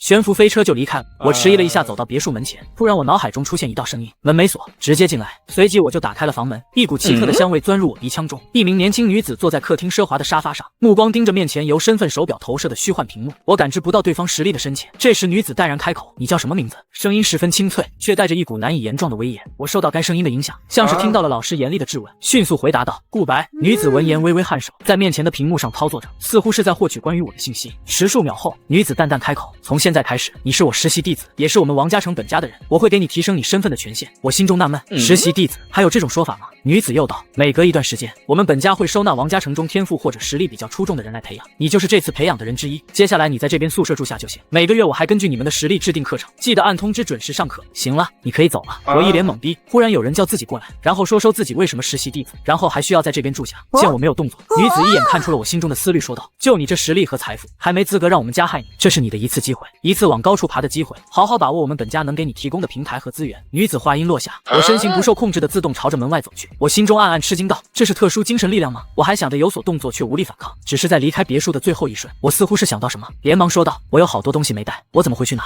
找这边穿着黑色战衣的人，他们会送你回去的。离开别墅后，我有一点点懵。就在这时，似乎是感知到了什么，我转过身看去，远处天穹位置，一道的纯白色流星朝着我所在的悬浮岛屿袭来。流星散发的恐怖能量波动，即使相隔不知道多少公里，都使得我周围的空气变得粘稠起来。我直接叫了起来：哇操！这是什么？此时一股死亡的危机充斥我的整个身体，但我没有动作，因为天塌下来有高个子盯着。况且，即使出现这种情况，福岛和王嘉诚也并未有任何动静，有的只是像我这种普通修炼者的骚动。果不其然，一道身影从福岛深处冲天而起，周身散发着炙热的光芒，一股磅礴伟岸的精神力从那道冲天而起的身影中传出。发什么疯啊！滚回你韩家城去！紧接着，那道纯白色的流星也释放出一股强大的精神力。显然，这道流星并非流星，而是一名顶尖的修炼者。良久，一道道精神波动从岛屿上空的那道耀眼的身影释放出来，悬浮岛屿乃至王家城中，所有人脑海中都出现了一道雄厚的声音：哇操！你吃了我给你的药剂，然后跑去日食兽，真是可以啊！韩家城老祖韩立明，显然这大范围的精神传音是上面那道存在刻意为之。现在所有人都知道韩家城老祖去日食兽。声音传出后，天穹上那道流星剧烈的颤抖，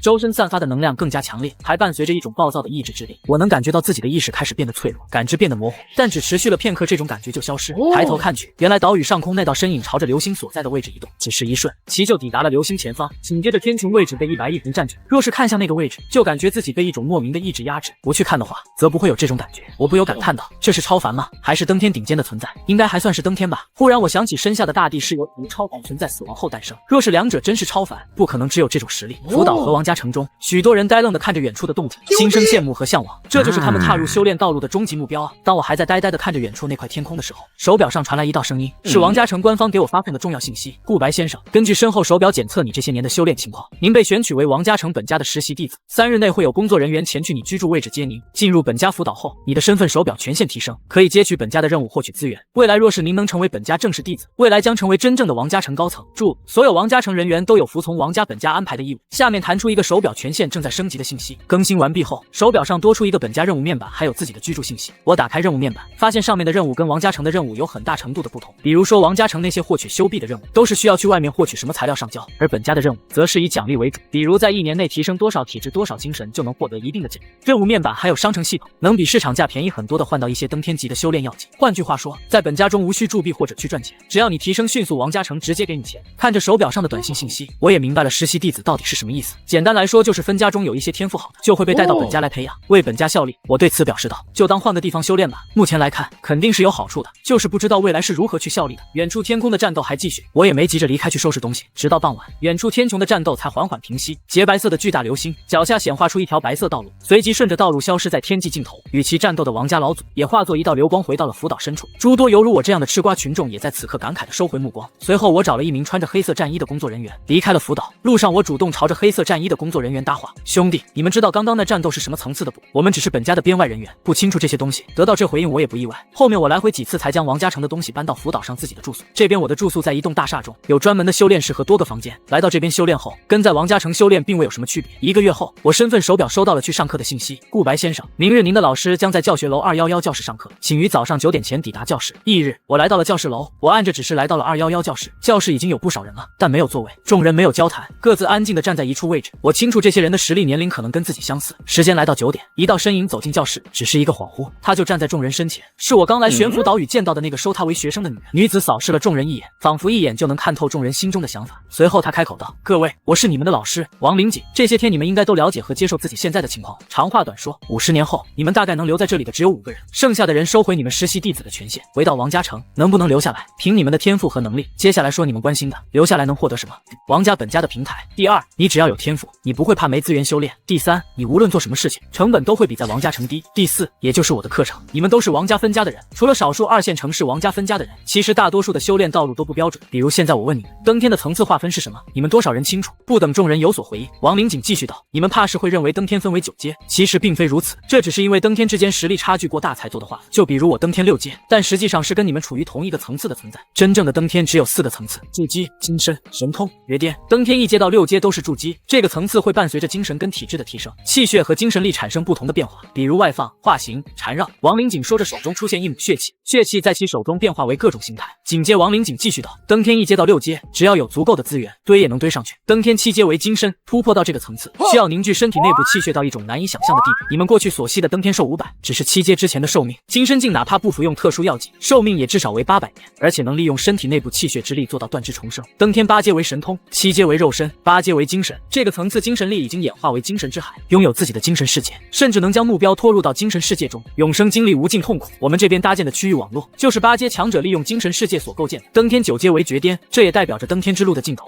这个层次的身体已经修炼到极致，有甚者能滴血重生，能分化精神夺舍重来一世。当我听到滴血重生、分化精神夺舍重来一世时，直接愣住了。我去，这不是自己的小金手指吗？登天9阶就能掌握如此能力，那超凡究竟是何种存在？众人听到登天9阶这里，也是不由倒吸一口凉气。王灵锦继续道：登天9阶之上，就是所谓超凡，但是我也不清楚超凡到底是什么，或者说能触碰精身，对于你们而言已经是幸中之幸，更别说神通和绝巅了。题外话就说到这里，接下来正式上课。王灵锦教学的内容都是我所学过的，但其解说的更为标准，或者说这就是王家本家的修炼圈子中最为标准的道路。类似于我这种小地方来的，都是有什么修炼什么，算是半吊子的修炼者。这节课持续了8个小时才结束，我也获悉了很多之前不懂不明白的修炼知识。课程结束后，我的修炼生活又跟过去没有区别，每天就是待在房间中修炼，每1个月1次课程，并不占据我的修炼时间。就这样，又是50年过去。这一年，我187岁，也是第一次活这么长的时间，长到我对于过去在山北自治区所发生的事情记忆有些模糊了。这一天，修炼室中，我身体内部传来一阵轰鸣声，紧接便顺利突破到登天4层，也就是体质精神突破到了5000之巨。这个层次，力量足以一拳崩山。这个层次，气血浓郁到足以化形千变万化。突破完毕后，我服用了几瓶价格高昂的生命之水药剂，进入到休养舱中，让身体得到充分休息。刚休息完毕，我收到了老师王灵锦那边的信息，让我明天到他别墅那边一趟。翌日，我来到别墅这边，已经有4个人在别墅外边等待，都是王灵锦班里的学生。我知道应该是叫他们过来说留下来的事情。50年的时间中，陆陆续续有学生被劝退。近几年，班里的同学越来越少，我无需依靠这边的什么资源，所以这些年对这事并不怎么在意。这时，别墅中传来王灵锦的声音，人齐了就进来了。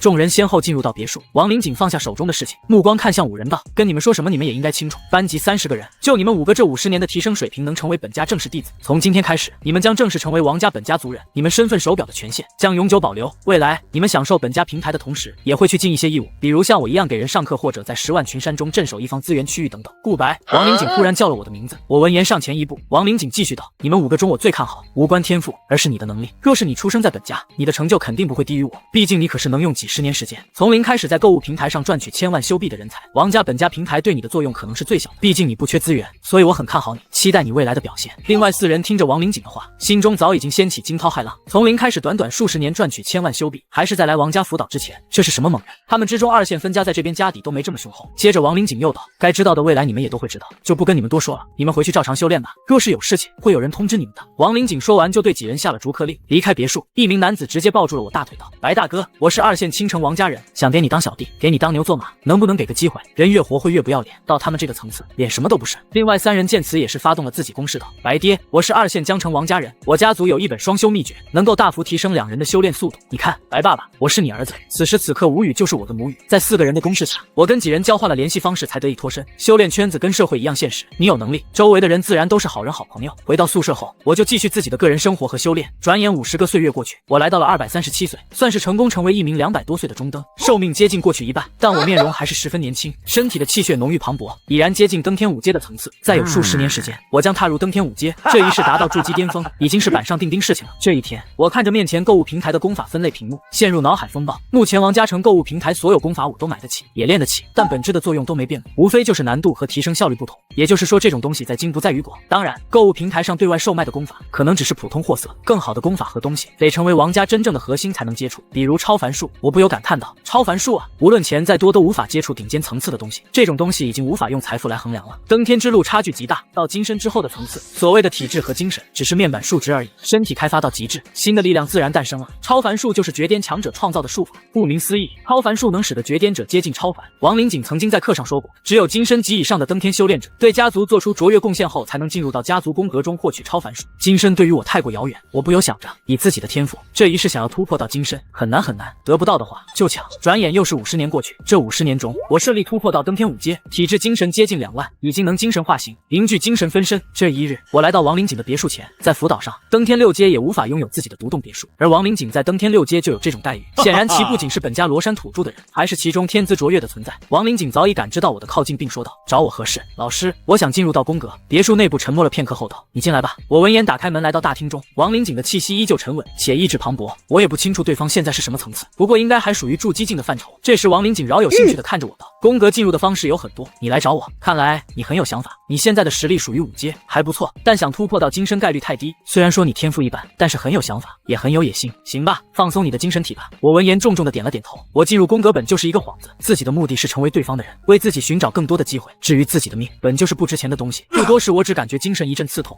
似乎有什么东西在强行进入自己的大脑。这是对方在给自己精神体内部埋雷，像是一种比控制肉体更加高级的控制手段。过去王梦玲父亲给自己服下药剂，控制自己的性命，但随着自己突破到登天2阶，其在自己身体埋的雷也随之被净化代谢。而这种在精神内部埋雷，会随着我的精神力提升和提升，无论我多强，只要不超过王林锦，自己的命就掌握在其手中。良久，精神上传来的异样消失，王林锦拿出一个黄色令牌丢给我，上面雕刻着一个血红色的王字。王林锦问一句：“你修炼的功法是什么？”九阳天和苦海无涯，两者都是购物平台最为顶尖的功法，也是最贵的。王林锦点了点头道：“还行。其实购物平台上的功法多数都是虚假宣传的，没有功法在金身境后还能正常修炼。不过你这2个功法还凑合，那些宫格的功法跟你所修炼的功法也大差不差。我推荐你去换一本能用资源提升你炼体天赋的，增加你突破金身的概率。多谢老师。”王林锦闻言摆了摆手，示意我离开。离开别墅后，我就直接去宫格，门口没有守卫，我将王林锦给的令牌拿出，就顺利进入到内部。宫格1层为修炼法门，2层为武技法门，3层为特殊修炼法门，4层为超凡法门。这里功法不多，但都是购物平台上没有的，也是王家本家多年来积累下来的底蕴。1个小时后，我离开宫格，手中多了一本复制本，功法名为琉璃金身，是一本特殊的炼体功法。大致修炼方式就是利用大量的资源去打磨肉身，提升炼体天赋和体质强度。获取该功法后，我目光落在令牌上，利用精神力将令牌复刻在自己脑海中。复刻完毕后，朝着别墅走去，将令牌归还。转眼3年过去，这一年我290岁，收到了来自家族的第1个任务。此时王家福岛的人事部中，一名神态威严的中年男子站在我面前说道：“顾白先生，你在家族福岛已经修炼100多年，抵达登天5阶的层次，现家族将你派遣去亡灵22号矿区坐镇，100年后可申请返回家族福岛。在镇守期间，家族每个月都会给你一笔修币，同时你将承担一些责任。关于你去矿区的主要负责任务，已经通过身份手表发给你了。那么祝你一切顺利。”翌日，王家城某处大楼顶部，巨大的飞梭在这里停留，周围人头拥挤，都是此次前往亡灵22号矿区挖矿的普通修炼者。挖矿虽然又累又被嫌弃，但挖矿人可从没说自己去。此时人群中的一道身影目光憔悴中带着期待，没想到是那王梦玲。虽然说王梦玲现在看起来已经34岁的样子，但200多年过去，王梦玲也幸运突破到登天2阶巅峰，算是洛阳王家现在在王家城中的支柱人物。如今背负贷款，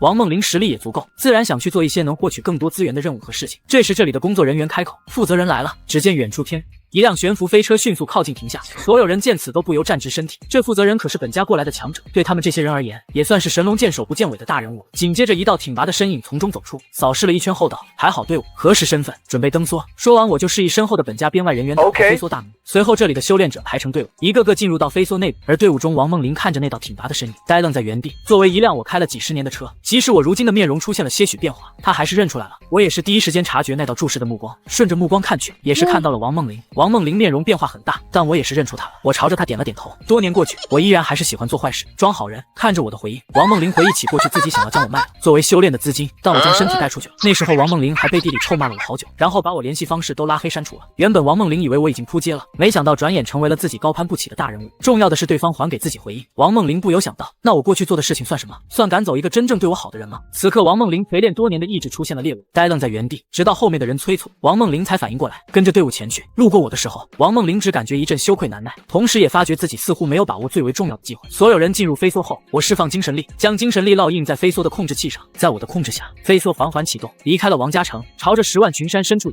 半天后，飞梭来到了一座山脉位置，这里的山腰处有一个巨大的窟窿，时不时满载着矿石的运输车存窟窿出来。山脉周围有着几座类似于瞭望塔一样的建筑，建筑上写着亡灵22号矿区。这处矿区内部蕴含极其丰富的灵光石，灵光石是飞梭和各种锻造物的主要材料之一。飞梭来到山脉窟窿附近的一个空地上，我率先从飞梭上下来，3名穿着蓝色战衣的男子迎了上来。为首的中年男子朝着我说道：“欢迎你顾白先生，我是亡灵22号矿区的负责人之一，王长林，你好。接下来可要请长林哥多多关照了，哈哈哈，跟我来吧，我简单给你介绍一下。”说着，王长林带着我进入到矿洞中，跟过来的另外2名男子则是去负责飞梭上矿工的工作安排。矿洞内部戴着黄色安全帽的矿工来来往往，路过王长林的时候都会招呼一声王矿长。矿洞内部还有很多栋钢铁楼房，那是员工宿舍区，还有我接下来住的地方。王长林边走边给我解释道：“02矿区加上你一共有5个负责。责，因为10万群山的规则导致地底的灵光石有概率诞生生命，实力在退凡到登天3阶之间。我们负责人最主要的任务就处理这些诞生的石兽，若是造成矿工死亡，我们可是要被罚钱的，所以一定要认真负责自己负责区域的安全。我听着点了点头。这时王长林忽然问了一句：“你姓顾，是被招揽的还是入赘的？”入赘的，入赘好啊，能少走好些年的弯路。在王家城中，不姓王的人也很常见，可能是入赘的，也可能是分家招揽的死士或者客卿，所以很多人对我不姓王也并不是多意外。随后王长林把我带到一栋3层小别墅前，就离开了。别墅门口站着一名面容年轻的女子，女子见到我后说道：“顾先生，我是您的助理王微微，负责区域的采矿记录，您有什么需要或者只是可以让我替您效劳？”行，在我的感知中，其实力在登天2阶这里，跟对方加上联系方式后，就进入到别墅中，也算是开启了自己在矿区的修炼生活。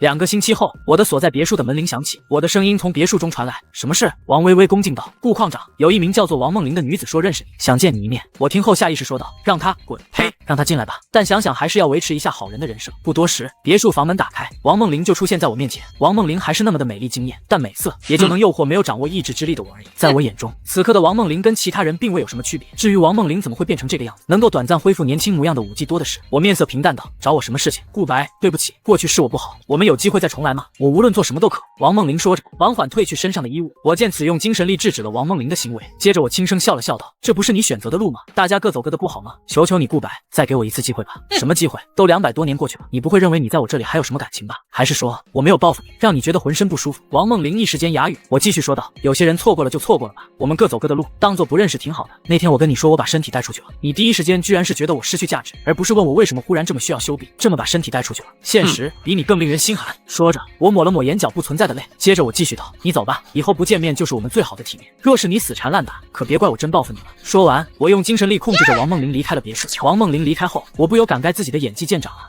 在矿区的任务也十分简单，我只用释放自己的精神力笼罩自己负责的区域，感知区域中随时可能出现的异动。矿区中诞生比较强大的石兽，概率还是比较小的，弱小的石兽矿工自己就能解决。我多数时间还是处于一个修炼状态。转眼时间来到了50年后，这一年我340岁，寿命过半，实力在登天5阶中已深耕多年。这一日，别墅修炼室中，我浸泡在浴室的浴缸中，浑身散发着璀璨的七彩色。浴缸内部是各种药剂混合的特殊液体。良久，我的皮肤恢复正常，琉璃金身也在此刻步入精通层次。如今我的肉身已被各种药浴搭配琉璃金身这部功法打磨得无坚不摧，即使死去也能保证尸身千年不朽。精神沉入身躯内部，我面色带着笑意道：“现在的琉璃金身至少能提升自己3层的修炼速度，这个提升搭配3个大胃王天赋，无疑是十分恐怖的。不出50年，自己必然踏入到登天6阶的层次。”接着我又进入到修炼状态，这一修炼又是50年过去，距离我来到矿区已经过去100年了。这些年我也是顺利突破到了登天6阶的层次，体质精神超过5万，这个实力已经能够轻松摧毁一座城池，也算是山北自治区中最为顶尖的修炼者。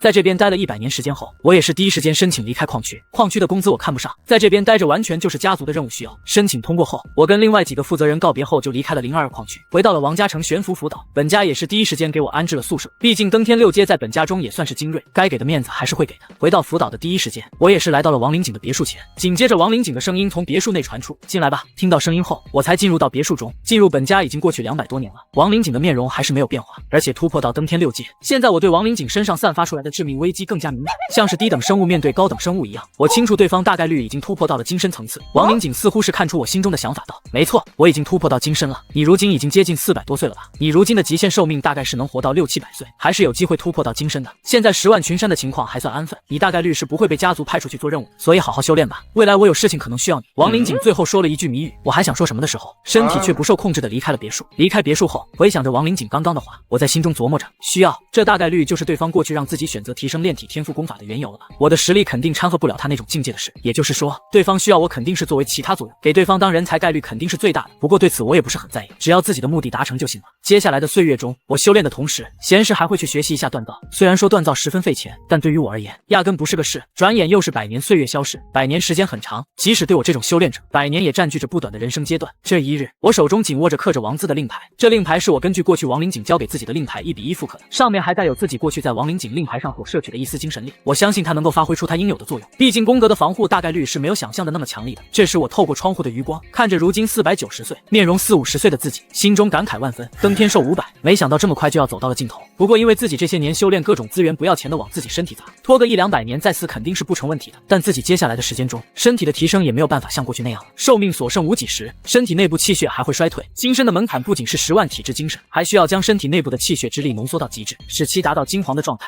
这2步直接来拦下了90%的登天6阶强者。我现在距离10万精神体质都还有一段距离，更别说后续更为困难的浓缩气血。所以这辈子大概就这样了。该准备获取超凡术的事情，虽然说不知道获取了不知道能不能学，学了有没有对自己有着根本性的作用，但反正都是要死的，去尝试一下也不亏。随着自己寿命的减少，我清楚亡灵井大概要自己发挥出该有作用，所以这些年必须要准备这一世最后的绝唱。接下来的日子，我放弃了修炼，围绕着宫格制定周密的计划。又是10年过去，这一年我500岁整。这一天夜里，我看着数个小时前亡灵井给自己发送的信息：顾白，明天到别墅这边来，有个任务交给你。我也清楚没时间了，自己作为一个高龄老头，对于亡灵井这种精深强者而言，最大的作用可能就是这具身体了吧。这副躯体可是实打实用资源和时间砸起来的。出发吧！我拿着一个手提箱离开了房间。不多时，我来到了宫格附近，收敛精神力，在周围形成精神屏障后，我打开手提箱，将内部的特制战衣穿在身上。战衣在我注入气血后，伴随着我的精神的控制，变化为一身普通的休闲服，同时我的面容和形态也在迅速变化，最后变成了亡灵井的模样。不管是神态和容貌，都跟亡灵井没有任何区别。这是特殊武技变形术，能消耗大量气血改变身体形态，也是我200年前接触亡灵井的原因。亡灵井是顾白在王家本家接触到的身份最高的人，其作为本家的天骄，现在更是精深级别的强者，他肯定在家族中有那么一丝话语权的。自己要去抢，那么肯定是必死无疑的，大概率没法真正接触到超凡术，所以必须要有个方法来拖延时间。从实力入手肯定是没法做到的，那么只能打身份和家族牌了。这些年每一次接触亡灵井，我都会临摹对方的精神，一次次的临摹下，虽然说实力比不上，但肯定是有几分神韵跟其相似的，特别是在自己这种精神力内敛的状态。那么开始吧。调整一下状态后，我慵懒的朝着宫格走去。宫格周围基本没什么人，我拿出自己复刻的令牌，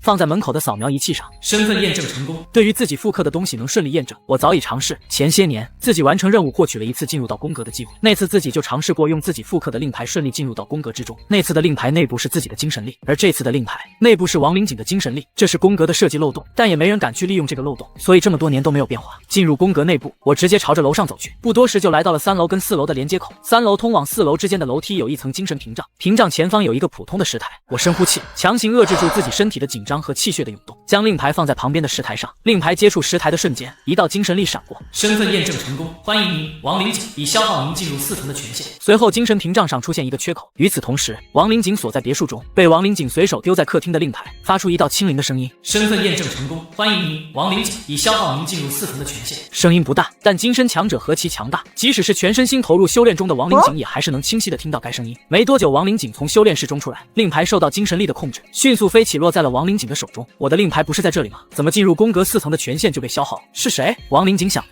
一个瞬身离开了别墅。我快步进入到宫格4层。宫格4层十分开阔，但里面只有12个石柱，每个石柱上都悬浮着一本古朴的书籍。我刚准备去接触石柱上的书籍，一道虚幻的精神体在4层中央凝聚，形成一名仙气逼人的中年男子。男子目光看向我，缓缓开口道：亡灵井，没想到你才刚突破精深没多少年就来这边了。祖老没跟你说步入精深巅峰后再尝试修炼超凡术吗？现在接触可能会分走你一些心神。听到对方的话，我大脑飞速运转，在不断推演，若是真的亡灵井在这里会怎么回应。沉默了片刻，我面色平淡开口道：我就是觉得我可以，不愧是我王家的天骄，你有这个信心就好。中年男子笑了笑，但看着亡灵井的样子又十分古怪。你不是突破精深了吗？怎么身体这么弱小？男子说着，精神力朝着布我探去。糟了，你这身体！我面不改色说道：我本尊还在修炼，这只是我化三清炼制的一具分身。化三清是特殊的分身功法，很多强者喜欢用该功法创造分身去执行任务，但创造分身需要耗费大量资源和精神力。中年男子也没想那么多，摆了摆手道：行吧，我也不浪费你的时间。你想要修炼什么类型的超凡术？我顿了一下，果断开口：我想要能提升天资悟性的。天资悟性，看来你有野心啊。我们这里的确有能提升天资悟性的功法，但提醒你一句，效果越是夸张的超凡术，修炼难度可能比突破绝巅还要困难，对我们这种绝巅之下的人还会有诸多限制。那里就是你想要的东西了。此刻中年男子指着的石柱上那书籍，发出一道耀眼的微光。我一个踏步来到石柱前方，就在我即将接触石柱上的书籍的时候，外界辅导上一道精神力毫不掩盖的从天而起。在我不远处的中年男子感受到这股精神力，看向我疑惑道：你修炼出岔子了，这么释放精神力也不怕打扰到老祖？我没有理会身后的男子，手触摸到书籍的瞬间，一股特殊的记忆进入到我脑海。这时外界传来一阵暴喝声：雾白在干什么？属于精深强者的力量毫无保留地宣泄而出，打破了夜幕下辅导的安宁。此时一个个画面在我脑海中闪过，最后的画面在定格在一处天穹中，一道顶天立地的身影悬浮在高空中，巨大的金身法相比山岳还要夸张，一道威严的声音响彻天地：身化天地，以身为炉。下一瞬，巨大的金身法像浩瀚的气血形成一个可怕的气血漩涡，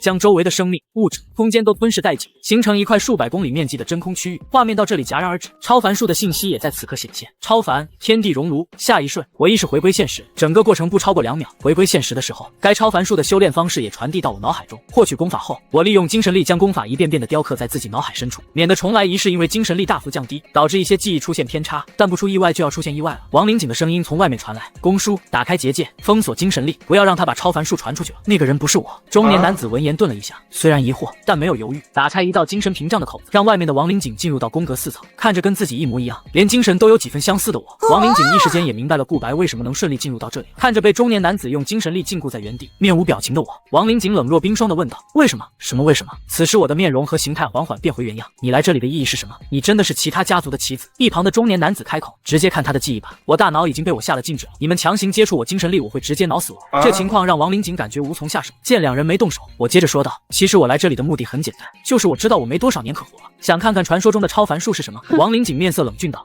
你应该知道这样做的后果是什么。你一个意志力无比坚定的登天6阶存在，怎么可能会做出这种决定？哎，其实我不是对超凡术有什么想法，而是亡灵井老师。我面色变得忧愁起来，两人实力都远超我，自己在这边没有任何翻盘的可能，所以想从我口中得知更多的信息，就也没阻止我。接着我继续说道：我第一次看到你的时候，我就一发不可收拾的喜欢上你了，每天我都变成你的模样，做着肮脏的事情。我这么做一切都是为了你啊，为了你，我变成狼人模样。亡灵井顿时一脸懵逼，尽管说亡灵井活了这么多年，什么大风大浪没见过，但还是被我这几句话震慑到了。亡灵井听着我的虎狼之词，一字一句的说道：你到底在说什么？你靠近一点我就告诉你，反正这次过后我没法活了，告诉你也无妨。亡灵井拥有远超我的实力，自然也不怕我有什么小动作，缓缓走到我身前，我嘴角勾勒出一丝微笑。拖延时间十分顺利，超凡术的记忆已经雕刻完毕。见亡灵井靠近，我缓缓开口，我说：你是傻逼。话音还未落下，在亡灵井错愕的目光中，我的精神体轰然炸裂，面前的我也失去了声息。想要在比自己强大的存在面前自杀也是一件难事，所以在来之前我已经一切就绪，若是不能自杀成功，怕是自己这小身板要遭遇一番磨难。意识溃散，良久，我面前出现一道讯息：你已死亡，正在结算。你已死亡，正在结算。你这一生达到了多数人从未有过的高度，可惜即使有足够的资源，天赋也无法帮助你眺望更高处的风景。获得天赋大器晚成蓝，大器晚成蓝。随着年龄增加，你的悟性和天赋会逐步提升，悟性提升上限为50%，天赋提升上限为200%。检测到你已打开第一个基因锁，当前可回荡的时间点为初始时间点。第一基因锁1分钟不做出回应，将自动选择初始时间点。我当即选择了第一基因锁，正在回荡。山北自治区东部潘城修炼室中，我从死亡的感觉缓过来，孱弱的身体中意志之力不断拔高，提升到了上一世的水准。站起身子适应了下现在的身躯后，我目光落在身前的虚幻屏幕上。当前轮回第7世，天赋1空白2空白3空白。天赋库牛马打工人白，血海无涯白，天生炉鼎绿，软饭王绿，大胃王绿，大器晚成蓝。大器晚成的提升是不错，但怕的是需要到300-400岁才会开始有提升。不过即使到后面才有提升，应该也能发挥出大胃王还要大得多的作用。说着我就将大器晚成装备在天赋123上，最大提升是提升150%的悟性和600%的天赋。悟性这个比较玄奥，天赋提升也不知道是身体的所有天赋还是其他。随后我将天赋的事情放到一边，注意力放在自己记忆深处的超凡术上，粗略的看了一遍后，我只感觉数十万字的篇幅隐晦难懂，但超凡、天地熔炉的一些描述上，能知道想要运转该超凡术，至少需要精深的实力水准。天地熔炉就是将身体化作熔炉，吞噬天地万物，将这些东西通过身体内部的高能反应，转化为基因深处的能量，间接的提升自己的基因潜能，也就是提升身体天赋和延长寿命。不过抵达金身、神通乃至绝巅，身体内部基因和细胞早已进化到难以想象的地步，想要吸收天地中生命和物质去提升天赋谈何容易。所以天地熔炉一般用于去提升某个方向的天赋或者能力，比如说将能量用于开拓脑域，提升思维和学习能力，或者将能量保存下来，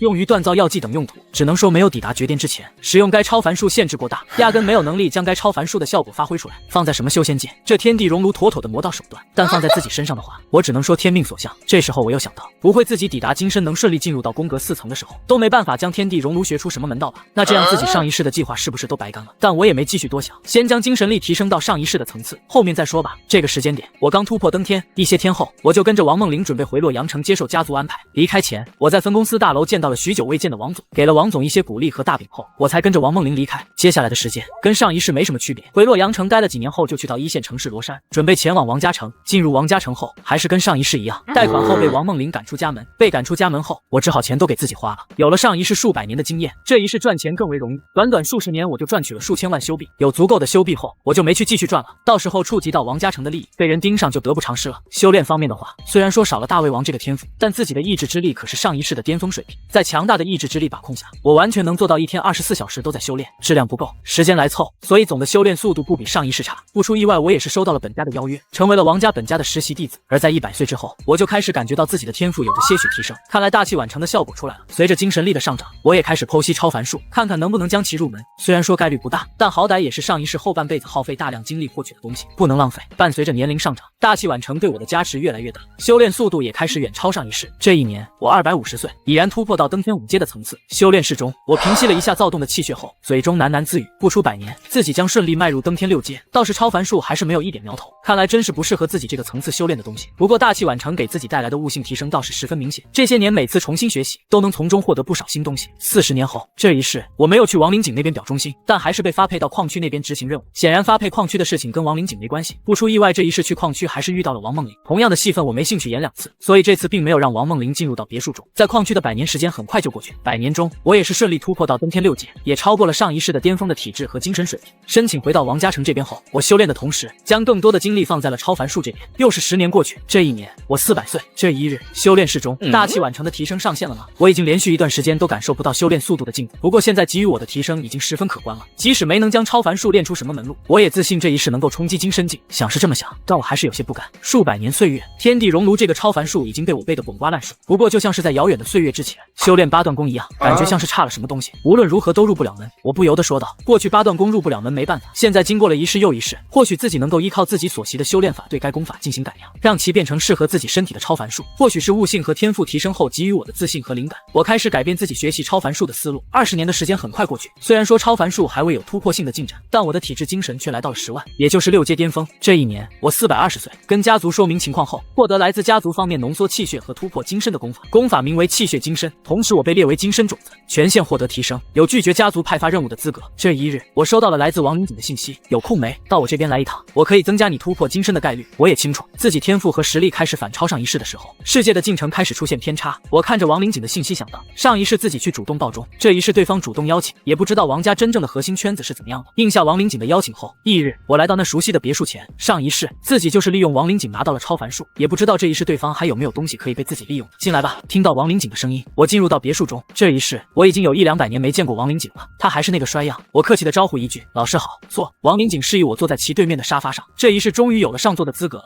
妈的，太现实了。坐下后，亡灵井毫不吝惜的夸赞道，你的天赋比我想象的要好，没想到才400多岁，实力就到6阶巅峰，这几百年来王家城分家中你是天赋最好，大概率也是最有能力的一个，比老师您还差得远呢。那确实，跟你说正事吧，你现在开始浓缩气血，至少需要到500多岁才能尝试突破精深，你知道吗？我知道，浓缩气血后需要吸收更为高级的气血能量，这需要身体的一个吸收过程。随着我年龄的增加，身体内部的气血的活性会降低，届时浓缩的难度也会加大，这是其一。其二是你年龄增加后，浓缩后的气血还会流失，突破精深的话，最好在50年内完成气血浓缩，铸就气血精深。时间拖越长，浓缩的气血将会慢慢稀释，变得不稳定，后续突破的概率会持续降低。50年浓缩完全部气血，正常方式应该不可能吧？这就是我找你来的原因。我需要做什么？放开你的精神力。我假装思考了一下，接着直接应了下来。好，见到我这么果断，亡灵井面色露出一丝欣赏和惋惜道，你有能力，做事还很果断，可惜出身差，杀死我的只会让我变得更强，能不果断吗？在我精神体中埋雷后，亡灵井接着进入主题道，精深级以上的强者是家族的核心，至于处于筑基的人，你知道是什么吗？精英。亡灵井闻言笑了笑，接着道，记得你为什么会被带入到本家这边培养吗？能够在100-200岁达到登天3阶，算是王家城中天赋较为优秀的人。这些人被带入到本家辅导培养后，多数是能达到4-5阶的，4-5阶的人基本都会被发配到王家矿区镇守，而6阶的话，基本都是留在辅导中，作为精深种子的耗材。登天6阶，实力不上不下，去镇守矿区太浪费，跟精深强者差距又太大，所以最大的作用就是作为给精深强者浓缩气血的材料。听到亡灵井这么直白的话，我也是明白了其意思，回道，也就是说我找几个6阶强者给我吸收？没错，过些日子我找几个人才给你。似乎是想到什么，我又问道，我成为精深种子后，只有你一个精深强者联系我，是你作为老师培养我的原因吗？这也是我心中一直以来的疑惑。数百年前，为什么亡灵井这种天骄会作为他们这些人的老师？虽然他们在王家城中算是天骄，但在本家面前可啥都不是，怎么可能会让这种天骄来带他们？闲得发慌吗？